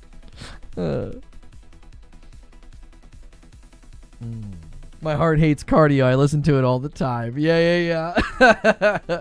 Your heart is a liar. My lady literally just got off the phone with a dietitian like an hour ago, and I've been telling her that small things like mindset would already show her a difference. Always do the small, easy thing first and build on that. Build on that. Anytime somebody tries to make a lifestyle change, like diet, exercise, all of that, instead of trying to swallow a camel, like, no. Do something small. Give yourself a small, easy win every week, and then build on that win. You got to give yourself a little momentum, you know? Give yourself a little momentum and velocity instead of being like, I'm going to try and do this crazy, awesome, insanely lifestyle change and diet change, and I bought a bike and I bought the hat and the glasses, and then it's in your garage a month later not being used. Like, do the small thing that you know you can consistently do, and once you've got that down, use that win as a momentum for your next win. Like, to me, that's how I'm treating discipline. I'm treating it like a sculpture, like little tiny chisels at a time, instead of trying to, like, you know what I mean? I think the way that you establish discipline in character is like sculpting something slowly, instead of, like, you know, how you can blow the top of a mountain off with dynamite. Well, that's not going to do anything. You're not going to get a sculpture out of that. And I think that's what people try to do. They try to, like, detonate their life habits with dynamite. And they're like, I'm no longer doing that. I'm doing this instead. I'm going to 8 miles a day. No. Little teeny chisels. It turns into a clothing rack. That's right. What's the timer for? In 13 minutes, the free sub incentive on Twitch goes away. So right now, if you gift 5 subs on Twitch or more, we get free subs from Valorant. 1 to up to 100. The most we've got so far, I think, is 10. We got a 10 bonus. So if anybody has been considering gifting 5 members or 10 members or any amount of members to YouTube, consider going to Twitch in the next 12 minutes and help us end this with a bang. We've already had a big one from Pork Pie. We've already had Siriu do some today. Valorant is currently in second place on my channel with 36. It's gifted 36 this week. I think Claire would definitely lose to Astrobot, Baldur's Gate 3, Elden Ring, Tilu 2, God of War, Breath of the Wild, and The Witcher 3. It would beat It Takes Two, Secure, and Overwatch. Now that's an interesting discussion. Expedition 33 against the other winners. I think Expedition 33... Man, that's a tough one. That is such a tough discussion to have, because, like, a lot of the reason that Expedition 33 is the cultural moment this year is I feel like there's only one. And we got a bonus from Valorant. Stone Spire comes over and says, come on. There's the extra 5 from him. There's the bonus from Valorant. And Vithar comes over and says, let's do it. Let's have a crazy 5 train for the last 10 minutes. And a 5 from Vithar. And a bonus sub from Twitch, taking us to 284. Come on. Just 11 minutes of a 5 train, guys. Let's do it. We haven't gone this crazy on purple since I got the channel back in April. This is the time to do it. This is the time to do it. You were hoping to get the 100? Yeah. It's interesting. I wonder if your chances increase with the size of the gift, because we did get the 10 on Pork Bites 50. I hope they're not doing it that way. It should be any gift should have a chance at it, I think.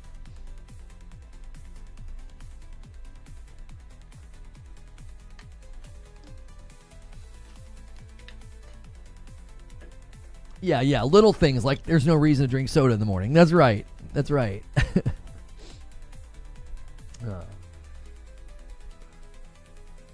No way it loses to Astro. Yeah, back to that discussion. Yeah, Expedition 33 would have beat Astrobot handedly. I don't know if it would have been able to beat Elden Ring because of the global notoriety, and FromSoft is just... And Baldur's Gate 3. I think Baldur's Gate 3 is the closest match. I think that would have been a knockdown, drag-out fight down to the wire between Expedition 33 and Baldur's Gate 3 because they were just so culturally driven. Like, there was just like a moment around them. I think that it would have beat... Expedition 33 would have beat It Takes Two. It would have beat Astrobot. I don't know about Elden Ring and Baldur's Gate, though. I think those would have been really, really tough games to beat. I think Elden Ring would have come out ahead. I think Baldur's Gate 3 would have been the closest to a tie that we've ever probably seen. Like, Baldur's Gate 3 and Expedition 33 are like... There's just something similar about the vibe and the feel. I think maybe what would have edged out Baldur's Gate was that it was only... Its launch was staggered and sort of problematic, you know, with the Xbox thing, and then Act 3 had issues on PC. Expedition 33 had issues, but it hit all platforms and was just like a torrent of praise and excitement. So, all right, 9 minutes left. 9 minutes left. Vithar and Stonespire already came over and threw down, and looks like Twitch is going to win the day. That's understandable given the incentive. Elden Ring will be talked about 20 years from now. Yeah, it was a pretty generational game.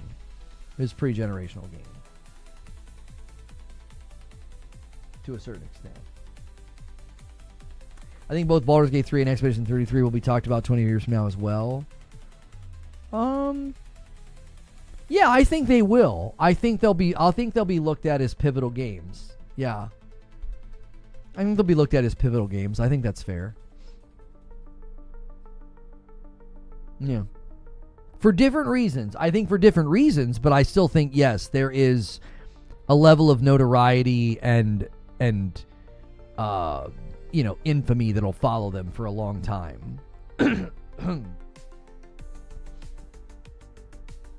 imagine what gaming will be like in 20 years. I don't know if it's going to change that much. We'll see. We shall see.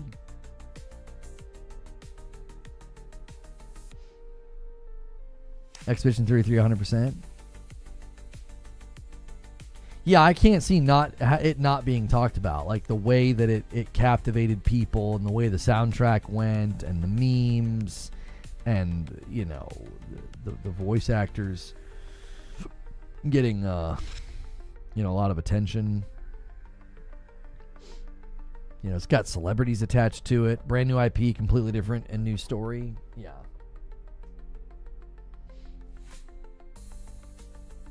Game Pass will be $20 a month in 20 years. Yeah, I don't know. I don't know if they'll just infinitely raise the price. It seems like it's... I don't know. It seems like it's on a trajectory of getting deprioritized, but it's hard to say. Bloodborne Remake will be the launch title for PS6. Remember Demon Souls? If they can get Miyazaki involved, Shuhei Yoshida believed that was one of the main reasons you hadn't seen it yet, was that they want Miyazaki to be involved if they do anything with Bloodborne. And I think the problem with Miyazaki is he's just like a shark. He's always moving on to the next thing. I don't know if he wants to circle back. So, I think Expedition 33 could have beaten Baldur's Gate 3. Elden Ring is the only game I could see it losing to. Yeah, like when it's captured people the way that it has. Yeah. We're about to be in the final countdown. 6 minutes left. You guys that do gifted bombs on YouTube, now is a time where I'd call on you to do it over there on Twitch just for today, just for the next 6 minutes. We get bonus subs from Valorant. We do. We get bonus subs. And I should have been running like an incentive and a goal over here for that specifically, but I didn't. I didn't want it to hijack too much, but it is a great thing that they're doing. And we have 5 minutes left before the incentive goes away.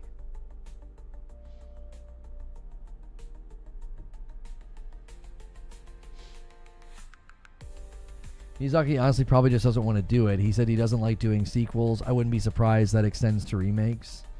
It's probably a similar mentality and similar mantra. You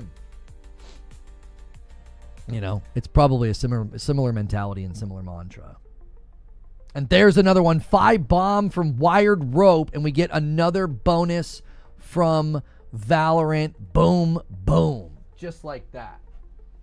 Just like that. And Siege Master is going to help as well. Another 5 bomb from Siege Master, and then boom, a bonus from Valorant. Just like that. Let's do it. 5 bombs all the way. Listen, if you guys go crazy in the next 4.5 minutes and we hit the goal, okay, we hit the goal. If you guys could do it, you seriously could in the next 5 minutes. We could hit 500 but in the middle of the week. I think we could do it. Terminal Stupidity says he believes we can do it, and he drops a 10 bomb. He drops a 10 bomb. We get 2 singles from Valorant to add, boom, to the total. We can go on a tear right now. Right now. You guys do it, I'll drop 20 on Twitch if we hit the goal today. You've got 4 minutes. 4 minutes. I think with your help and with Valorant's help, we can do it. We can easily hit 500 in the blink of an eye. And then we'll be set to work on stretch for Thursday and Friday. We got 2 stretch goals. We've got community game night. We've got the Returnal challenge. I think we can hit it right now. We got 4 minutes. And with the Valorant bonuses, we could easily do it. Jaster's going to give a single over here on YouTube and say, don't forget about us, Dad. Thank you so much, Jaster. The incentive on Twitch is 5 to 1. What is it? It's anything above 5, right? Any gifted above 5, and we get bonuses from Valorant. And the bonus from Valorant can be 1 to 100. Literally, Valorant can get us there. They could if we get one of the big ones. And we hit our sub point goal of 1,000. Thank you guys so much for doing that. Don't stop now, boys. All right, let's see here. Sub points. Hey, our sub points were up last month in September. We climbed back up. So thank you guys so much for keeping us at the sub point goal of the 60-40 split. That's something that they put in the hands of the subs. And Terminal Stupidity does another one. He does another 10 bomb. Boom. And then another 2. Boom, boom. Come in from Valorant. It looks like the odds are you get a double for the 10s, a single for the 5s, and then like what we get? We got a 10 for the 150. I thought it was supposed to be like a raffle, like 1 to 100. It seems like there's a pattern emerging here. But thank you, Terminal Stupidity. I thought when Valorant did it, it was a raffle of 1 to 100. Has anybody seen them drop a 100 anywhere? We're now at 3:21. You have 2 minutes. 2 minutes. You can use the Twitch command over there on YouTube. Use the Twitch command. All right. We could bum rush this. We got 2 minutes. Use the Twitch command. Come over to the Twitch channel. If you guys are regularly doing it on YouTube, just for the next 2 minutes, do it on Twitch instead. From the banner, Valorant Champions will add 1 gifted sub for every 5 from now until October the 1st. I thought it was a raffle of 1 to 100. That was what Wired Rope said. Is that why the 50 bomb? Oh, that's why the 50 bomb was 10. I thought it was a raffle. What happened on Twitch? They're going crazy because the free thing ends in a minute and a half. Wired Rope lied. I thought it was 1 to 100. Or maybe it's like, what's the biggest you can do? You can gift 200, can you not? That wouldn't add up to that. Yeah, 200 subs, I don't think would even add up to that. Yeah. Maybe that's the most they'll do. Maybe if you did like a custom sub amount, maybe the most Valorant will do is 100. So if it's 1 every 5, then you'd have to do 500. That's bonkers.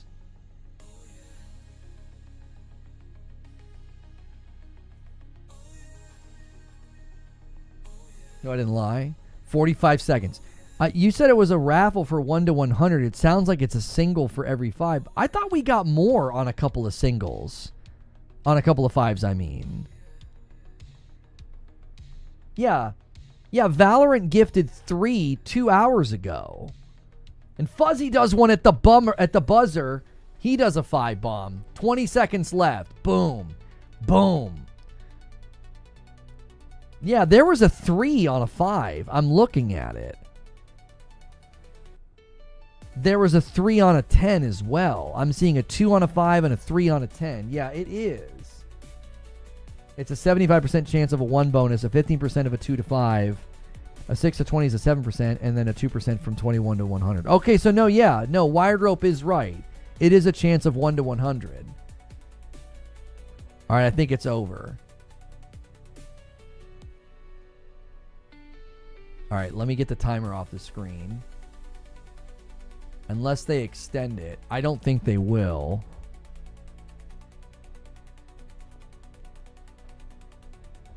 Yeah, it says today at 1 p.m. it goes away.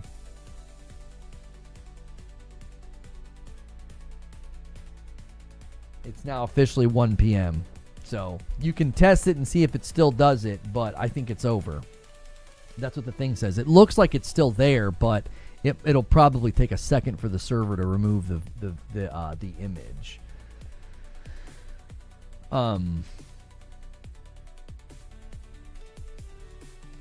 Yeah, when I go on the main channel now, the image is gone. Yeah. Yeah, it says EDT. Yeah, 1 p.m. EDT. I just went to the main Twitch channel and I clicked it on my own and it's not there anymore. Like the image is gone. Again, the server just had to take a second to like rotate it out. Yeah. Okay. So here's what we're going to do. All right. I need a very brief break and then I'm going to pull my PlayStation in here and I'm going to do a segment just for the members. This is a great reason to upgrade to Member Plus on YouTube. This is a segment that I'm going to do for them. I'm going to walk through basically my weapon upgrade guide for Returnal. I've been wanting to show this to you guys. There's not much to book for tomorrow.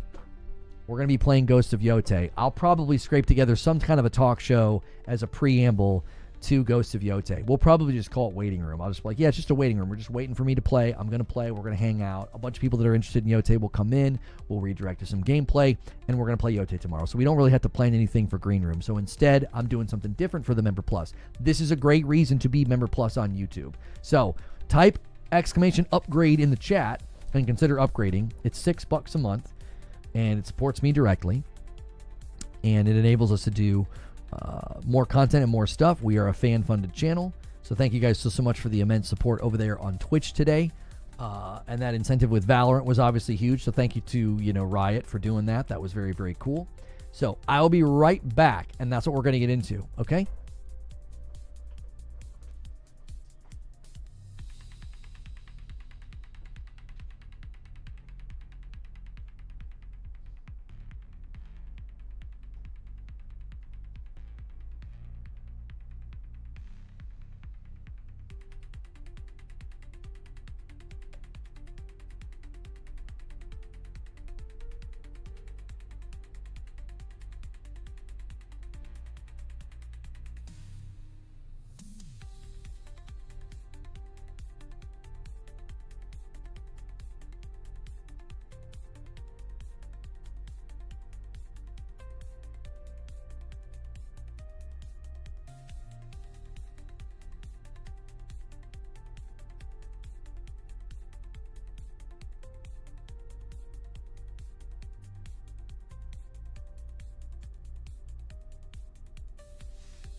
I'm getting set up here.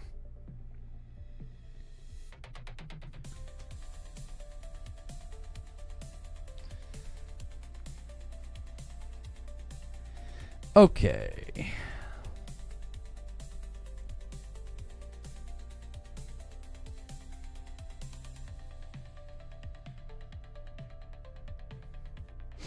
Lost Soul Aside's got a pretty big update that they just hit. Cool.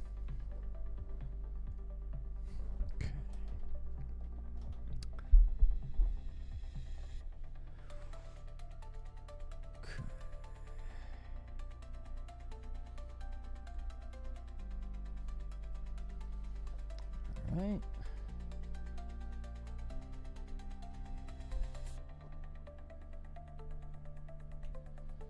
System software. There's an update for PlayStation that's downloading.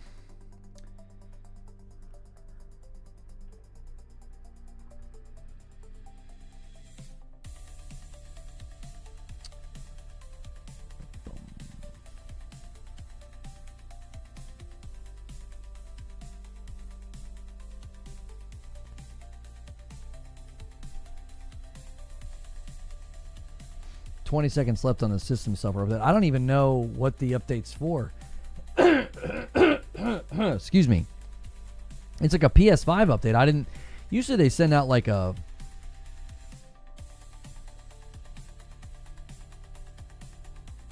decent like tweet or update or something when there's something like this coming out.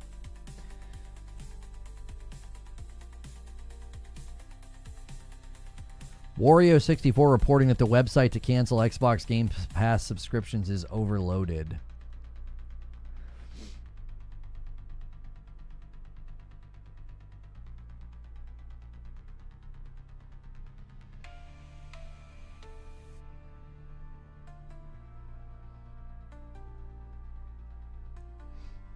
Oh, it's a security update? Okay. I think it's serendipitous that we decided to switch and move to just talking about games and talking about things I want to talk about. And I'm going to be talking to Yotei and playing Yotei tomorrow. I had no interest in talking about that. I don't want to like research it, write a script, make a thumbnail, none of that.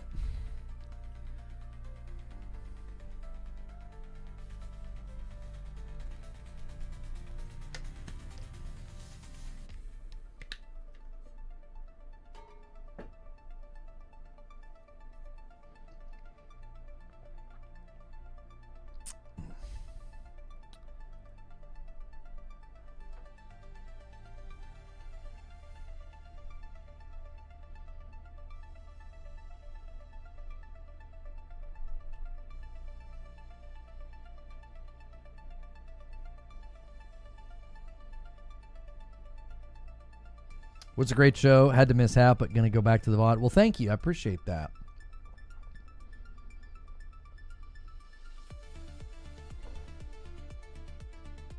YouTube, you're only down by like 116, you know? So you could certainly catch Twitch today.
Okay. I think the system update's done. Yeah, there we go. All right, let me get this scheduled.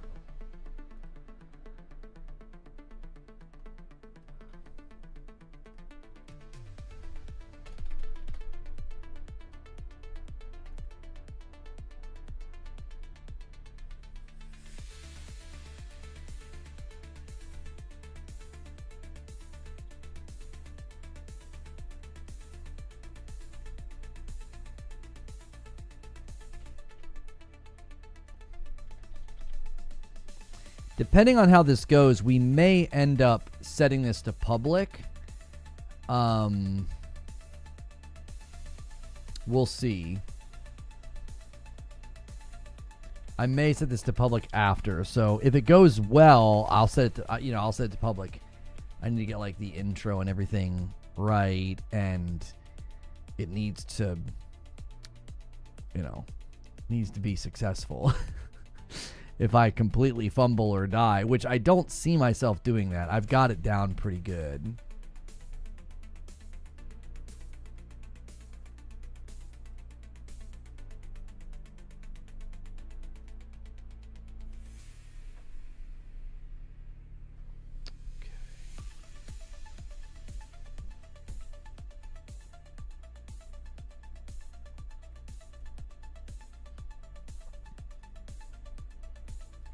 All right, and again, this is for Member Plus and above.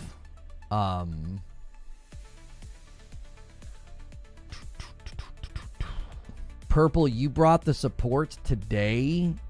So what I'm going to do is I'm going to do something that's a little unusual. We are going to do the stop and start because this content is intended for those who support directly. So I am going to do a stop and a start. Over there, and this will be a sub-only stream. So just give me a second to do that.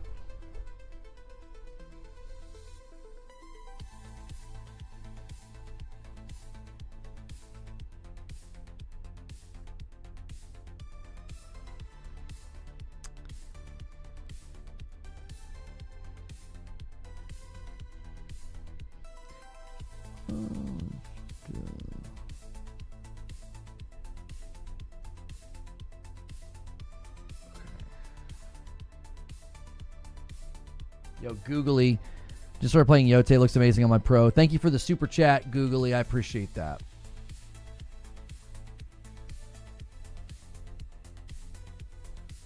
Okay, so YouTube's going to keep going.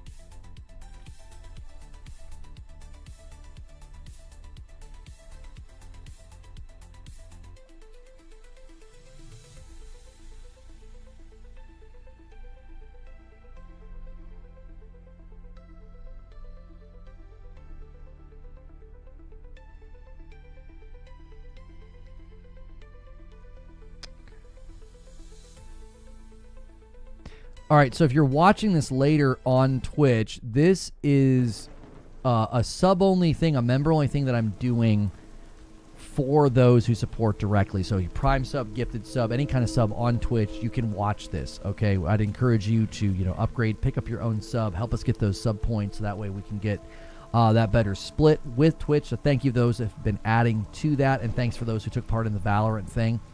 And I'm going to do this for YouTube as well. But let me set up redirect and get you guys ready over there. A little bit of a different tactic today in the content strategy, but this is kind of for me and for you. This is a bit of both. If this goes well, I may end up setting the video to public, but you guys got to see it first. So YouTube, you can use the link in chat or ride redirect, okay?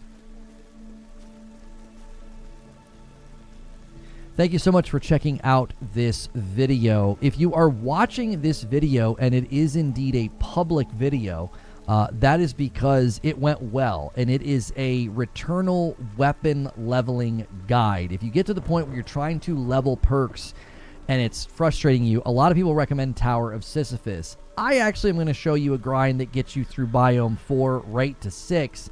And there's a unique trick you can do in Biome 6 to level lots of guns and lots of perks that take a long time. I'm going to end the previous stream and bring folks over. If you want to watch, you got to be Member Plus on YouTube. Consider supporting directly and hit join and pick that one.